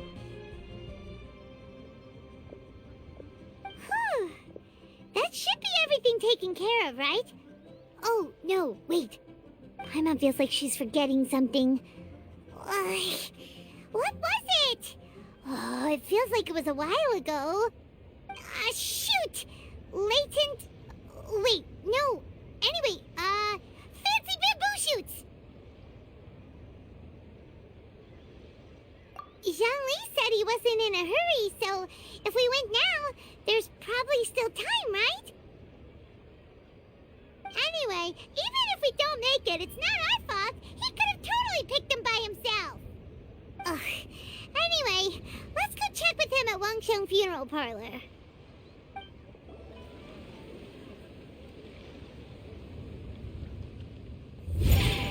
Mm-hmm. Da-da-da-da, da-da-da-da-da-da. Da-da-da. Oh. All right, let's take a break here. Oh wow, look who it is! Are you here to hang out with everyone's favorite funeral director? So you're just casually practicing your rapping skills at the entrance to your funeral parlor? In broad daylight? Okay. After everything we've been through, you don't see me for a hot minute, and you're back to being scared of your own shadow. We have all this open space, a clear view of the mountains behind and the sea in front. Not to mention we have several invisible audience members enthusiastically cheering us on. It's the perfect spot to rehearse. Invisible audience members? Gotta say, it took me a few days to get used to Director Who's way of talking. Xinyan was pretty spooked too when she first got here.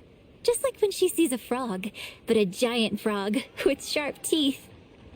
Come on, knock it off. What's wrong? I've never seen someone look so confused before. Well, don't worry, because Director Who's here to explain it all.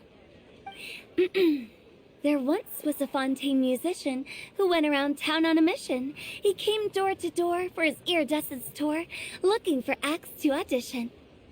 With my words, Xinyan's chords, and Yunjin as our mentor, we'll take the stage by storm with flames roaring and the whole audience calling for more.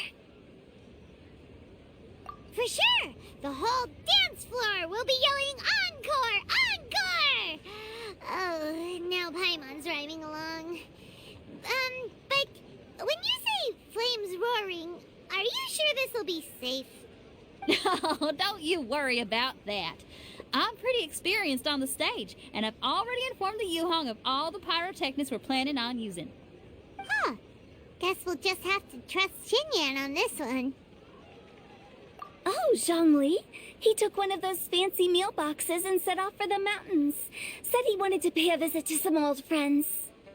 It's a real pity that he couldn't be around for this. As well as being a true connoisseur of traditional art forms, he's able to appreciate Xinyan's performances too. Yeah, that's right. Matter of fact, he was the one who first invited me to perform here. To tell the truth, though, I never thought I'd really find myself rehearsing here one day. Well, now you know. The Wangsheng Funeral Parlor is a great location. All of you are always welcome to come and hang out here, especially if you're in the mood to try something new. I can speak to that. Hu Tao is always full of fun surprises. And jump scares.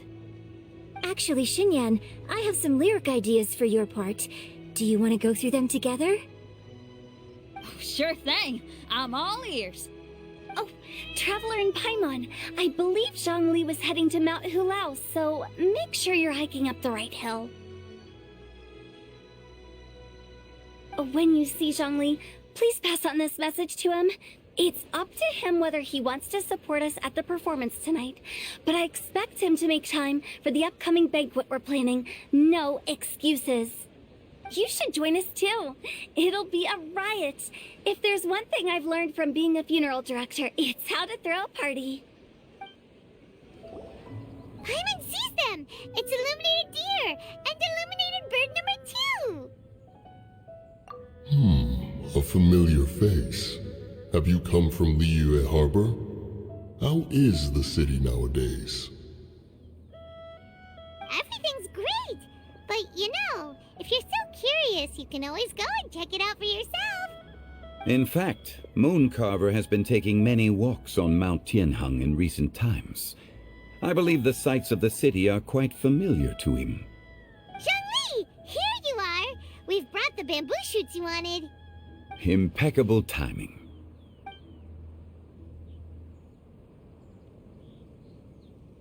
Traditionally, bamboo shoot soup ought to be slow-cooked for many hours on low heat. Using Adeptus arts to hasten the process is something of a shortcut. Wait, that mechanism, is that? Indeed. Cloud Retainer kindly lent me her supreme cuisine machine. Can we not just call it a cooking machine? Actually, never mind. She seems to take a lot of pride in her mechanical gizmos, so it's probably best if Paimon doesn't go changing the name willy-nilly. I trust that you found the answers you were seeking during your recent journey.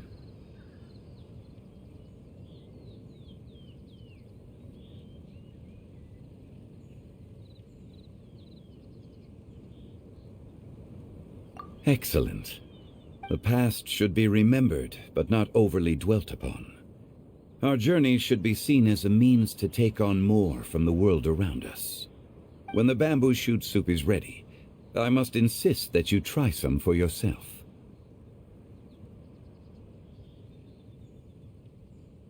Oh, Zhongli! Hu Tao told us to tell you something.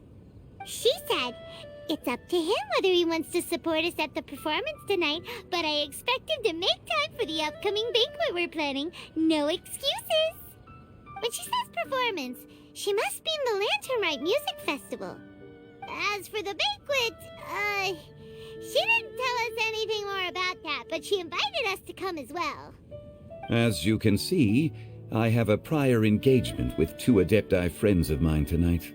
Please, give Director Hu my best wishes for the performance. As for the banquet, since the Director insists, far be it from a mere consultant like myself to refuse. Yay! Then we'll see you there? Absolutely. Rex Lapis, the bamboo shoot soup is ready. Thank you. I will examine it right away. The appearance is exquisite, and the aroma rich and intense. The craftsmanship of this machine is commendable indeed. Since you came all this way, you should not leave empty-handed. Please, take some soup. It tastes most exquisite while still warm.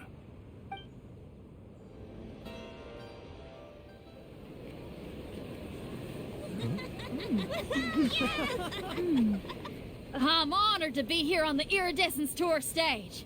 All right, without further ado, I'm Xinyan, this is Hu, and this is a little something called... The Blaze Lilies!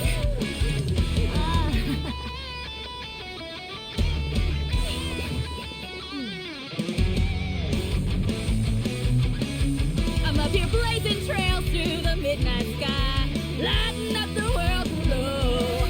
And when the crowds all hear my voice, they'll meet the spirit of rock and roll. Let's go! Hey, you butterfly, you too buzzing by, guiding your way to the afterlife, opening the path without a fright. Oh, I'll light the fire, watch it blaze across the universe.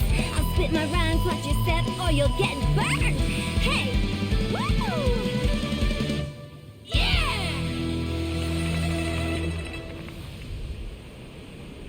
Does anyone have any plans tomorrow? With another year behind us, I think we deserve a celebration of our own. My treat.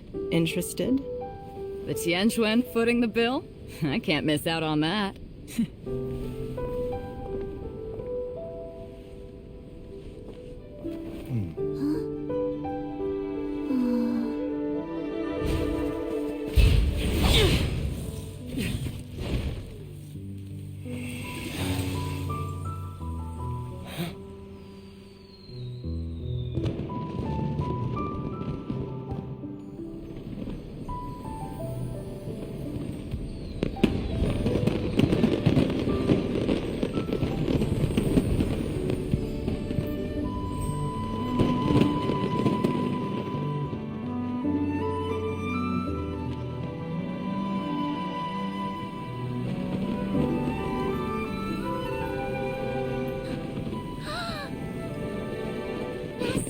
Master, listen!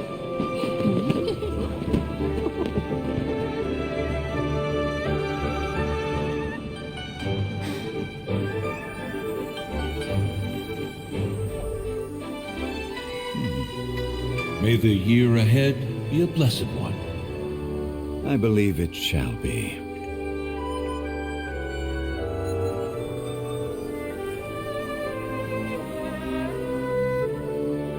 Master, the Xiao Lanterns, Ha! Elementary. One shall fashion for you a Xiao Lantern the likes of which the world has never seen.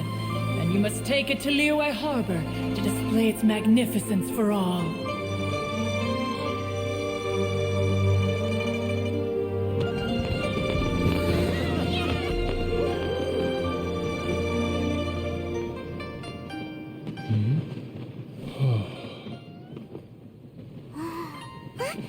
Listen! That must be Madame Ping!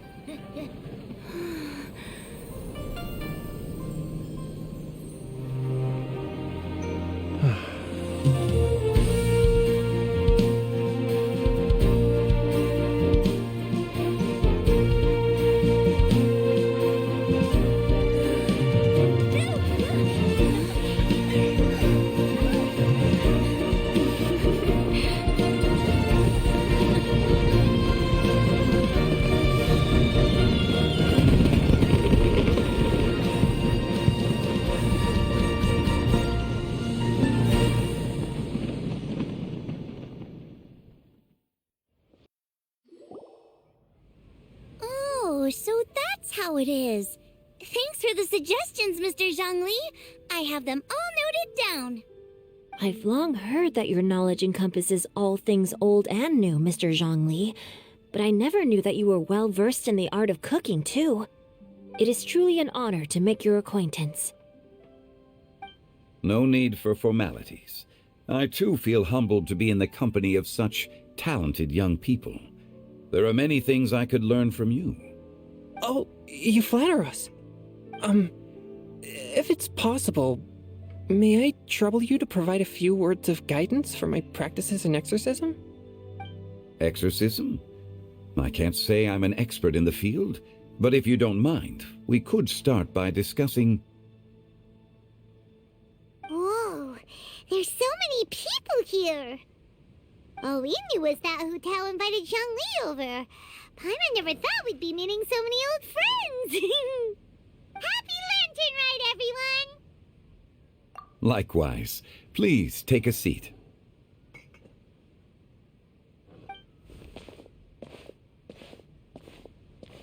Happy Lanturn Rite! Are you having fun? Me too. I've seen Xinyan perform before, but this is the first time I've watched something like this.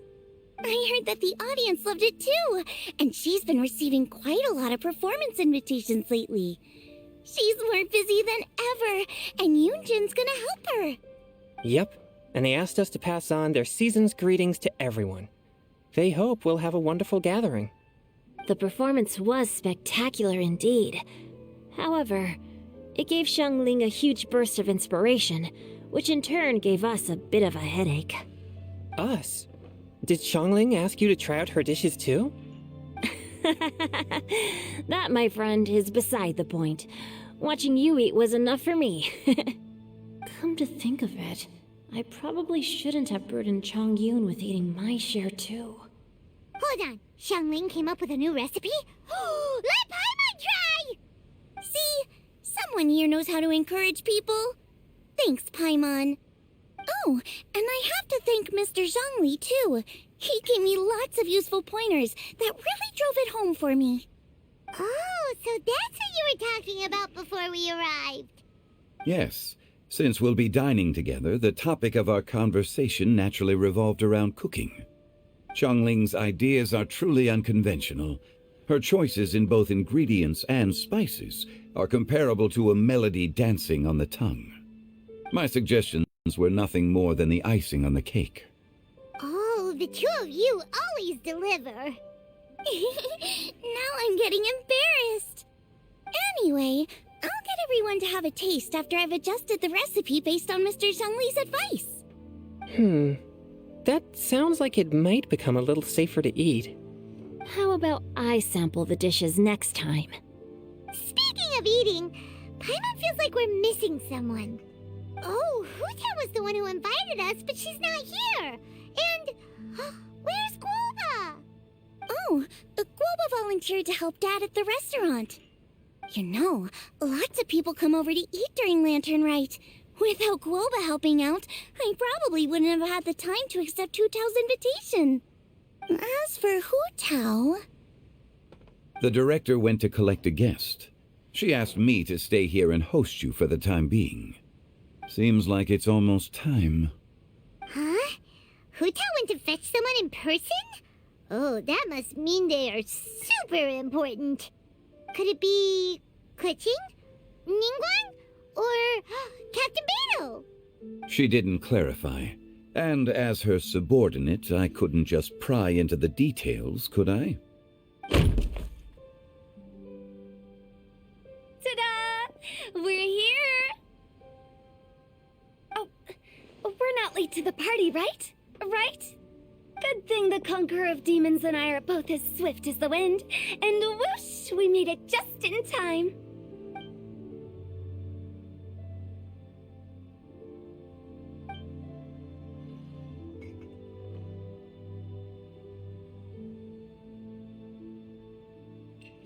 Oh.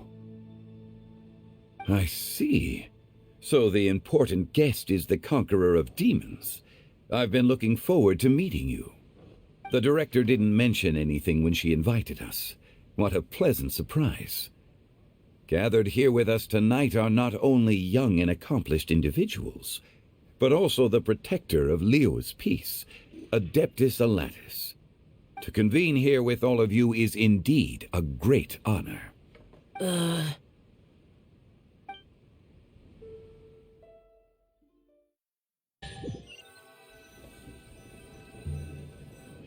It's almost Lanturn Rite, yet you took all the trouble coming here. The director has a way of making it difficult to decline. Rex Lapis, may I ask what troubles you? The director asked me to buy sesame oil in preparation for the celebrations. Then why would you come all the way to Wangshu Inn? I had a pleasant chat with Chef Yenchao and received some spices from him. And, see? Here's some matsutake and a portion of ham. What about the sesame oil? It's a shame. I couldn't find the kind the director was looking for. I'm sure you're exaggerating, Sir. There he goes again. Enough with the pleasantries. Go let our guests take a seat. Everyone here today is well known in their own field and has probably heard about one another to some extent. Some of us are even old acquaintances, so there's no need to be this formal. I heard that the Conqueror of Demons and the Traveler are pretty close, no? Great! You two sit together. You should take a seat too, Director. Oh, finally remembered me? When we arrived just now, the hosts at Shinue Kiosk told me our dishes are almost ready. Perfect timing. Let's not wait any longer and ask them to bring out the food.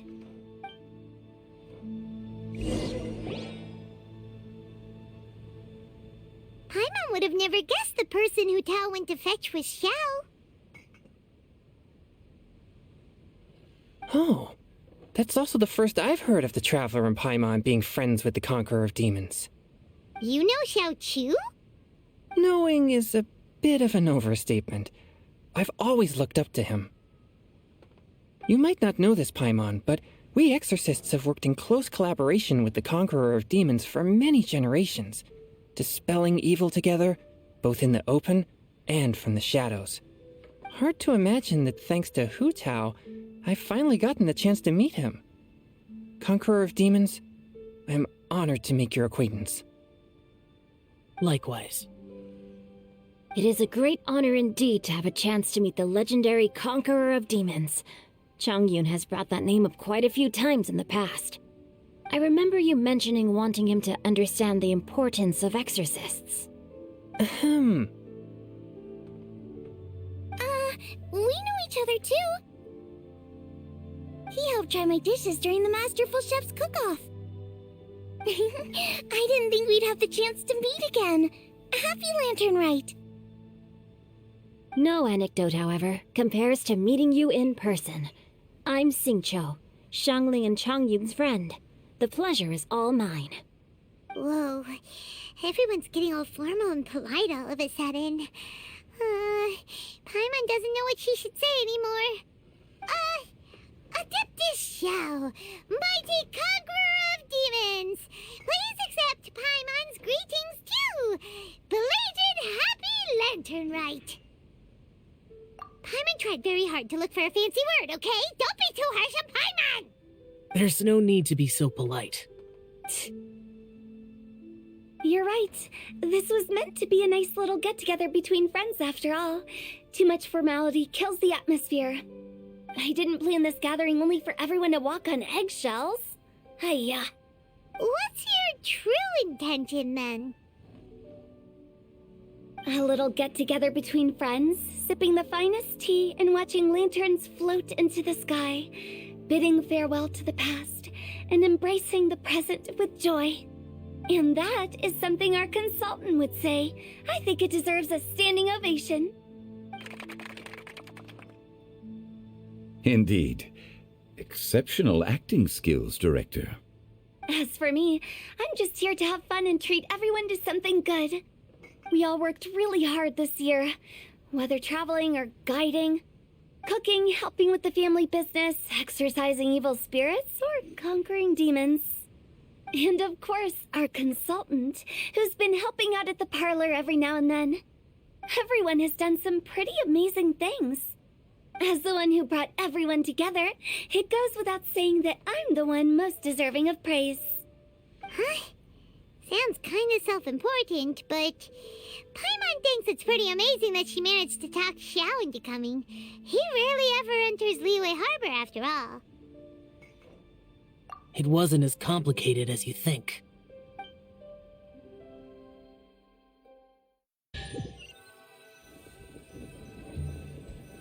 Okay, gotcha. Thanks, boss lady. It's not boss lady, just boss. And there she goes. What a lively girl. Conqueror of demons, Adeptus Xiao. Guardian of Wangshu Inn, hero of Dihua Marsh. I know you're there. Quiet. Do not disturb the peace. Sorry, but you wouldn't show up if I didn't yell your name, would you? I know you. You're the 77th director of Wangsheng Funeral Parlor. Is there something you need?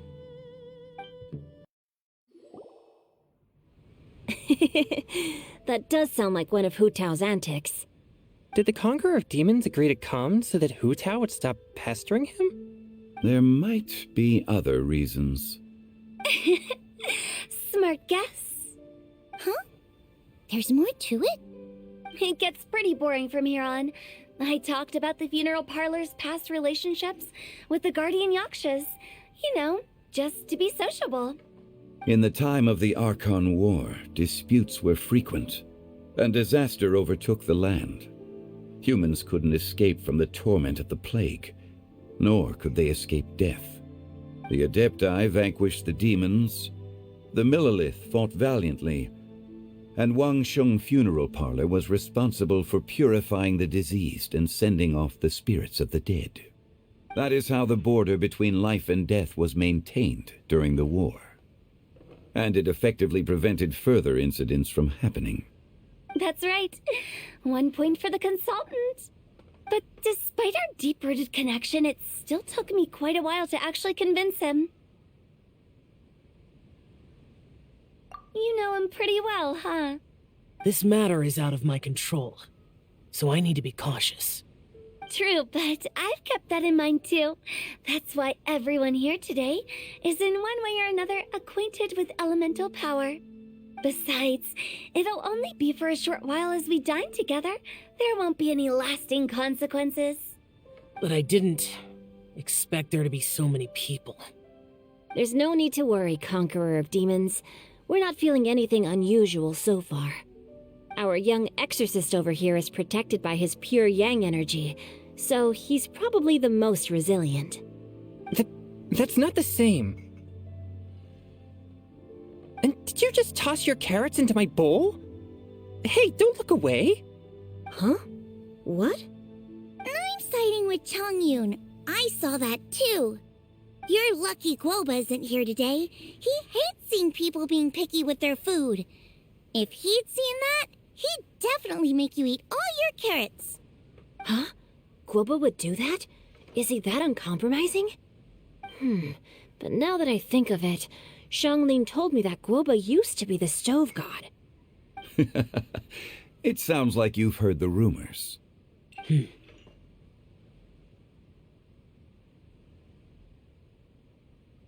I'm doing fine.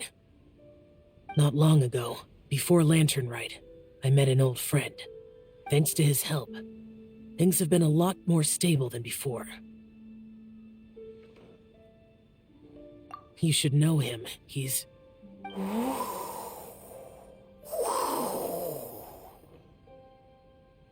Seeds of story, brought by the wind. And cultivated by time.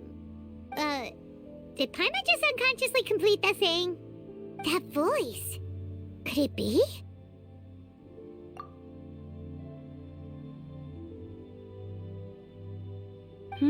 If I'm not mistaken, there's someone knocking at the door. A Don't just sit there, Zhongli. Go welcome our guest in. No such need. I'm coming in.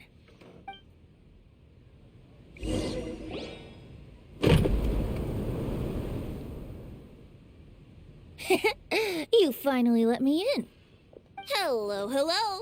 No matter if we've met before or not, this moment marks a brand new encounter. Old friends and new. Happy Lanturn Rite. Oh, it's the tone-deaf bard. Oh, he seems to carry a valiant breeze wherever he goes. It looks like we're gonna be friends. Fate has brought us together, so come on, take a seat and be my guest. Help yourself. Oh, I'll ask them for another set of cutlery.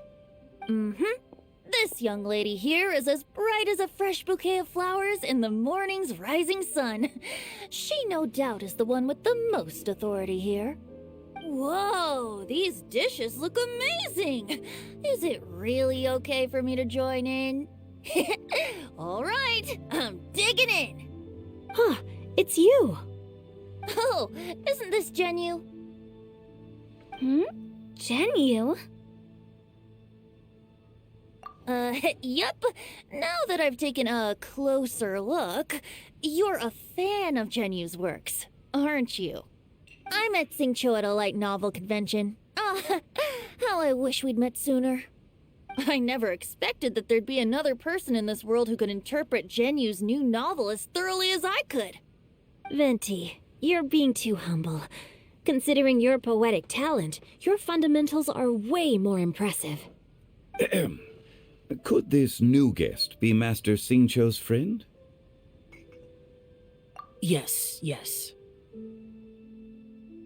Monsters become more active than usual as we get closer to Lanturn Rite. I was patrolling Dihua Marsh a few days ago, when I happened to run into this... You've already forgotten? I'm a bard, remember? And bards go around singing wherever they like. Oh, right. And this bard was performing in Dihua Marsh. It was a moving melody, and it made me feel relaxed and at ease. I couldn't help but stay and listen. Thank you for your patronage. I understand now, too. I'm Zhongli, currently working at the Wangsheng Funeral Parlor. It's a pleasure to meet you, new friend. And I'm his boss. Oh, and if there's anything unsatisfactory, let me know anytime. That's very considerate of you. Oh? No wonder.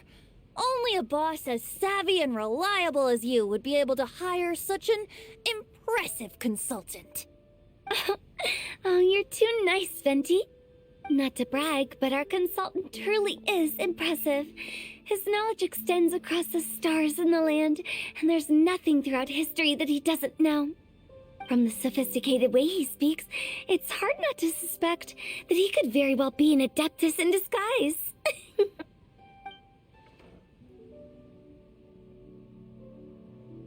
Shao, you're an adeptus. Do you think it might be possible? Sorry. I'm only good at conquering demons. I'm afraid I don't have much knowledge in that matter. Really? But Paimon thinks you're super knowledgeable. Huh? Oh, right! Xiao's a warrior. He doesn't come to the city very often, so it's, pretty normal for him to not know anything. Yeah. Really? I've actually heard a few things about Mr. Zhongli before. The guests in the tavern talked about this refined and courteous man who, instead of having wine at Mondstadt's finest tavern, ordered a cup of hot tea with the most complex name.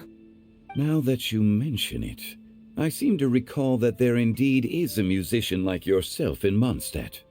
I've heard that he's elegant and amiable, his works witty and vibrant.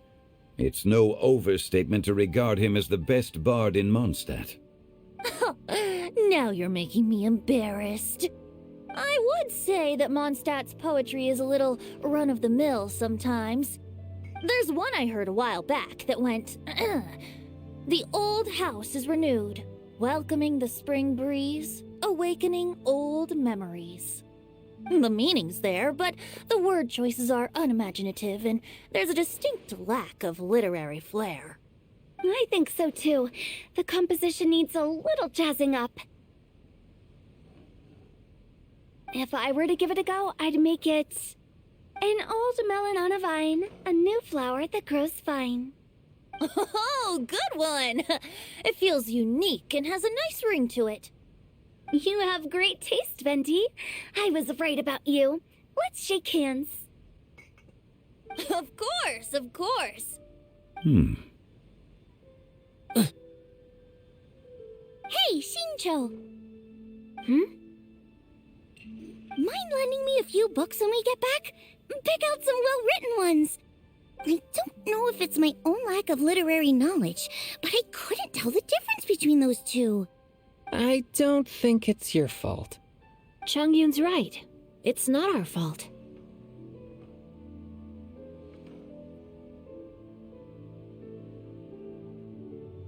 Oh, you have a point.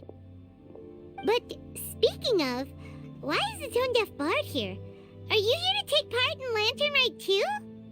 I heard that Liyue will be hosting a Lanturn Rite music festival this year. As a musician myself, how could I possibly resist the temptation to come take a look?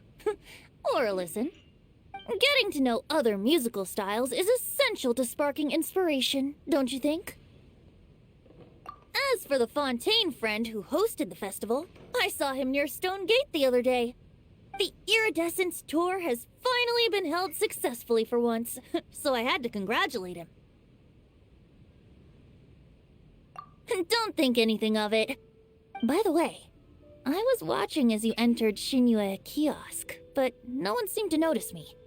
Should I say that it's because I'm an expert in hiding, or that a certain someone deliberately ignored the sound of the wind?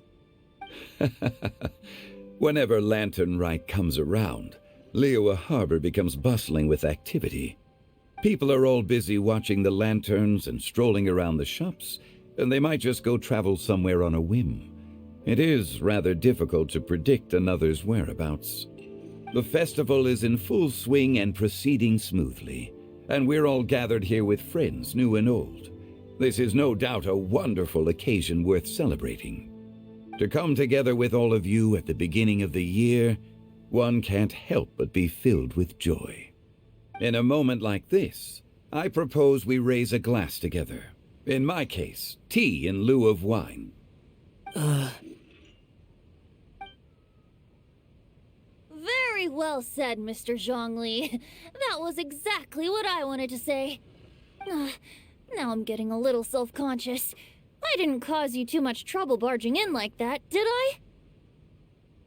We usually drink wine during occasions like this over in Mondstadt, but since Mr. Zhongli insists on drinking tea, I'll give a toast with tea too. Everyone, thanks for the treat. You're welcome. As the host of this gathering, I hope everyone enjoys the food and drinks. May this year be better than the last. Considering that everyone may have other matters to attend to later, sticking to tea seems like a good idea. All of a sudden, they started proposing toasts. Should we? What's with the urgency?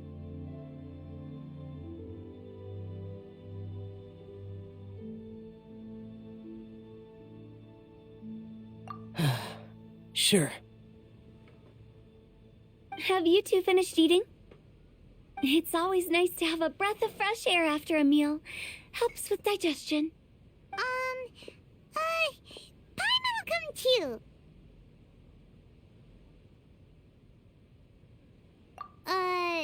Yeah? Okay then. Don't forget to come back.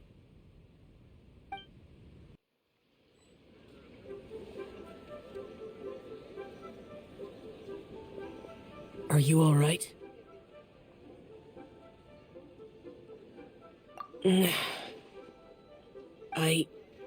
It's hard to describe. It's not that. There were those among the Adepti who loved gatherings and idle chit-chat.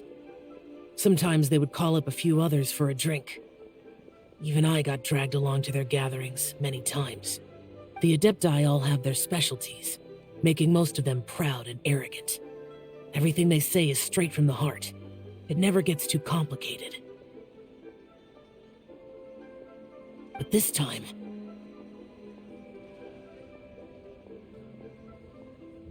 that's not what I meant. Or perhaps I should say Rex Lapis is really good at adapting to human life. You could say that he actually enjoys doing so. And that's something I might never be able to do. That does sound like something you would say. No matter. I know my circumstances. Whenever I think of the ordinary conversations I've had with you, it feels strangely novel. Yes. The parlor director went out of her way with the invitation, so it was difficult to turn her down. I had made mental preparations before agreeing to come. She told me that all the guests today would be acquainted with elemental power, and I knew that you would be here, but I didn't expect the other guests to be... General Capisis always said that we should live in the present and enjoy every pleasant surprise. Perhaps that's what I should do with what I'm feeling now. But I think he meant designing clothes for those around him. The clothes were intricately designed, but inconvenient to wear. Brother Bosacius never tried to hide his distaste in front of him. Rex Lapis did like his designs and even collected quite a few. The outfit he wears now was also designed by General Capisis himself. I never saw him wear this during the war. I didn't expect him to start wearing it later. Oh, here you are. I'm not intruding, right? You're not. What is it? Hu Tao saw that everyone's done eating and asked the staff to bring out the desserts. Paimon got so anxious that you weren't back yet that she scarfed down her dessert without the usual slurping and munching. And to be honest, I was kind of worried too. You looked a little restless just now, and I thought you weren't used to the food here and was planning to head back to Wangshu Inn for something Yanqiao made. You're worrying too much. Why would I? Anyway, let's head back. Please wait! There's another reason why I came looking for you. Here, take these. I brought them for you. Almond tofu? Yup. Since the Masterful Chef's competition, you could say that Yanqiao and I are not only competitors, but good friends as well. I visit him at Wangshu Inn sometimes to discuss our cooking. I heard him say that the esteemed guest on the roof loves nothing more than a good plate of almond tofu, so I learned a thing or two about the dish from him.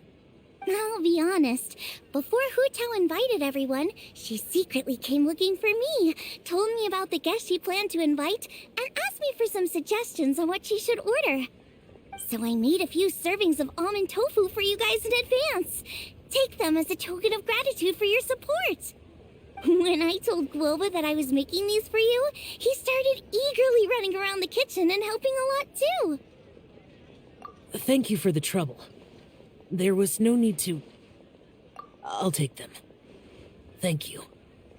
And Guoba too. You're welcome.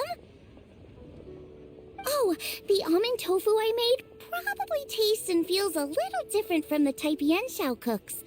Please let me know if there's any improvements I should make. Okay. That's all. Alrighty, we should head back now. We can't keep Paimon waiting.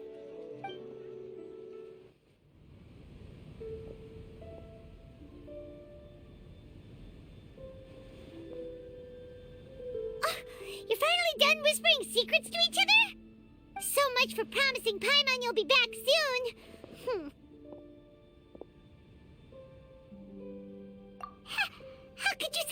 Paimon!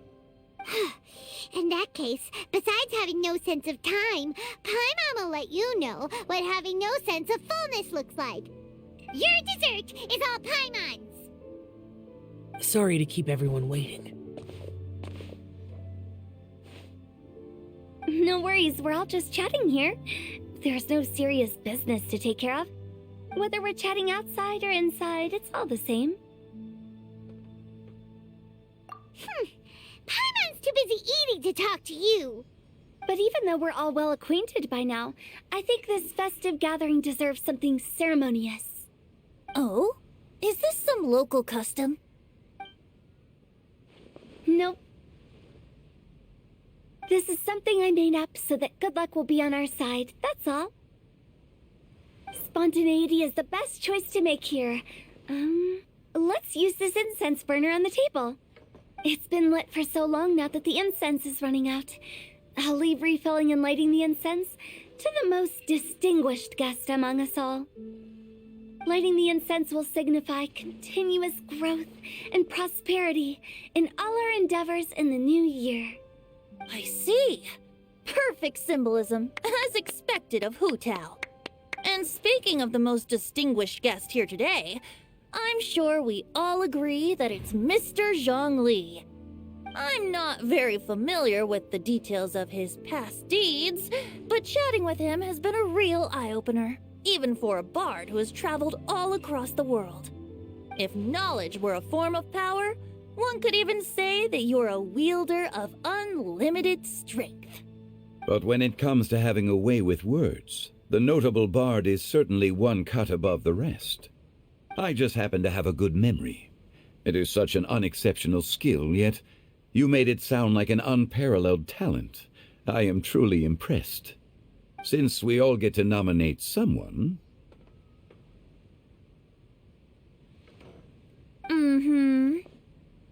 I think it's only fair that we let the parlor director light the incense. Huh? That won't do. Don't flatter me just because I'm your boss. We are looking for the most distinguished guest here.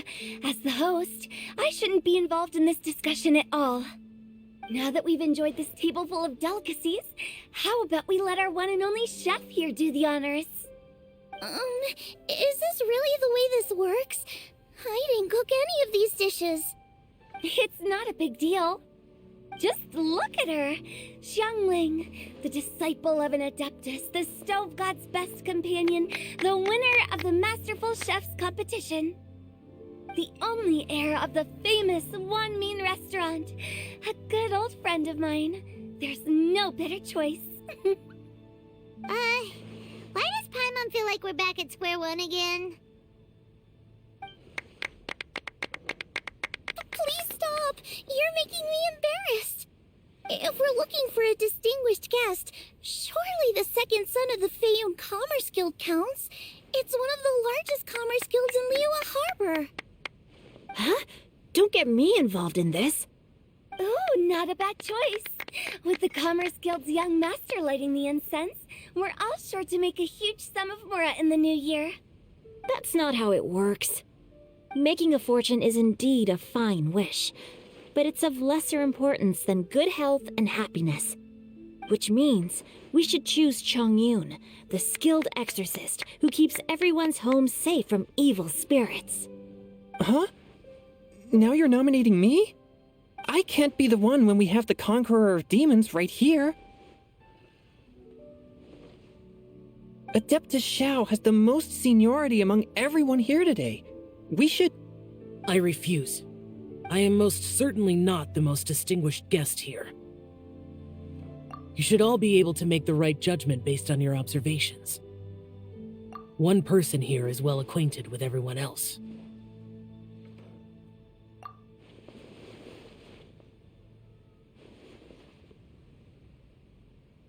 Oh, that's right! Even though you're always mocking Paimon, you're still pretty popular with other people. No, wait! Paimon said she wouldn't talk to you again. Huh? Who else is there? Huh? Huh?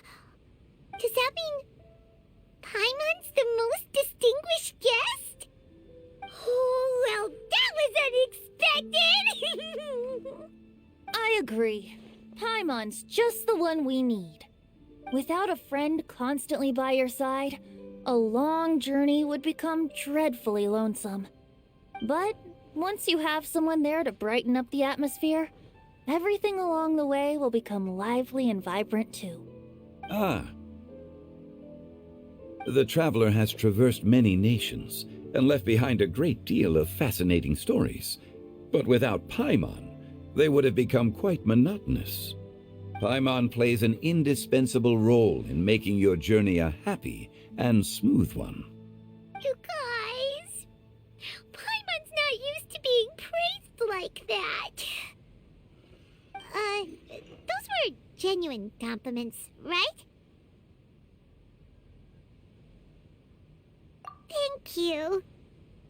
You made Paimon wait for a long time, but Paimon's not mad anymore. Don't take everything to heart, Paimon. Friends tease each other all the time. That is indeed true. That means Paimon is as important to the traveler as Guoba is to me. Looks like we've come to an agreement. Any objections before we proceed? I trust the traveler's judgment. Then Paimon it is. And now, the world's most excellent traveler's greatest companion, guide, and friend, Paimon, will be refilling and lighting the incense for us. Here you go. Take the match, and don't burn yourself. But if things go really wrong, here's the 2-for-1 coupon.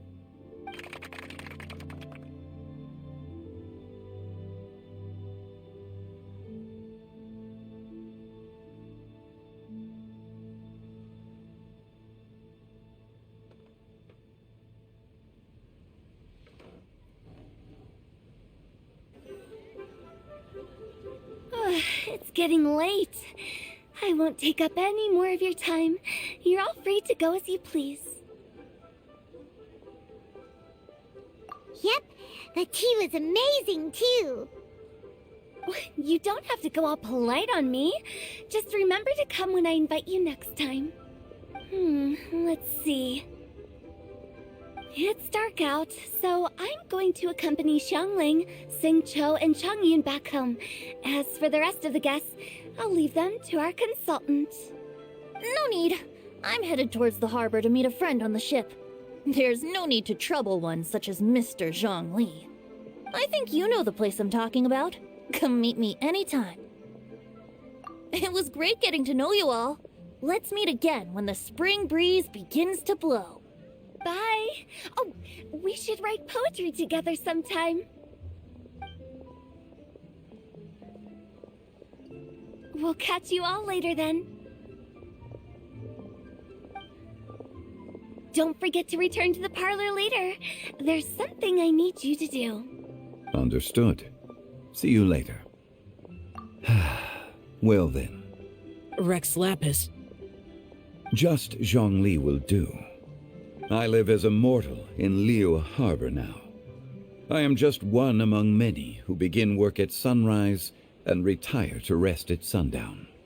If we were to consider status and seniority as Zhongli, I should be respectfully referring to you as Adeptus Shao. Heaven forbid. I meant what I said. I heard that during the Lanturn Rite music festival you conferred with Streetward Rambler and Cloud Retainer. I take it as you've gained a lot more knowledge about the past? The same truth will sound different coming from different people. As more bear witness to a story, feelings and interpretations expand in variety too. I once had a pleasant chat about the past and present with a Sumeru scholar named Soraya, and learned a few things about her research topic. From the evidence she found and the conclusion she made, her area of research is already very close to the truth. But there are multiple sides to humans and gods alike. In the legends recorded by humans, some gods were depicted as arrogant and condescending, while others were kind and capable.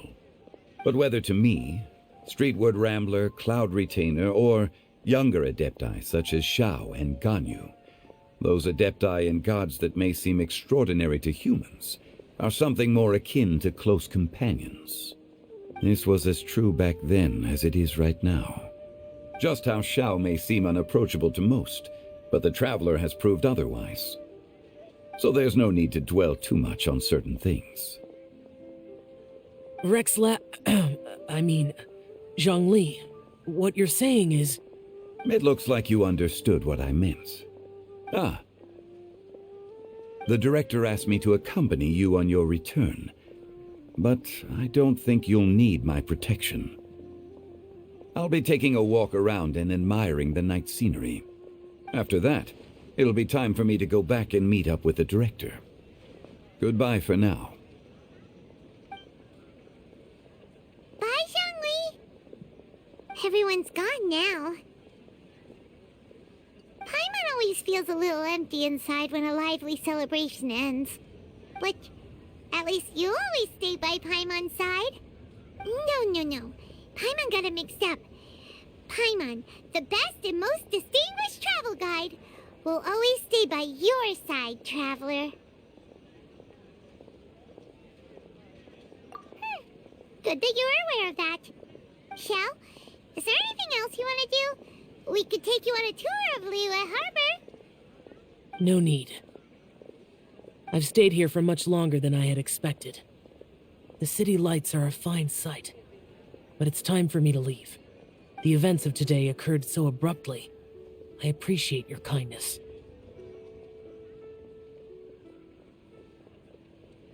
Okay. I'll see you next time then.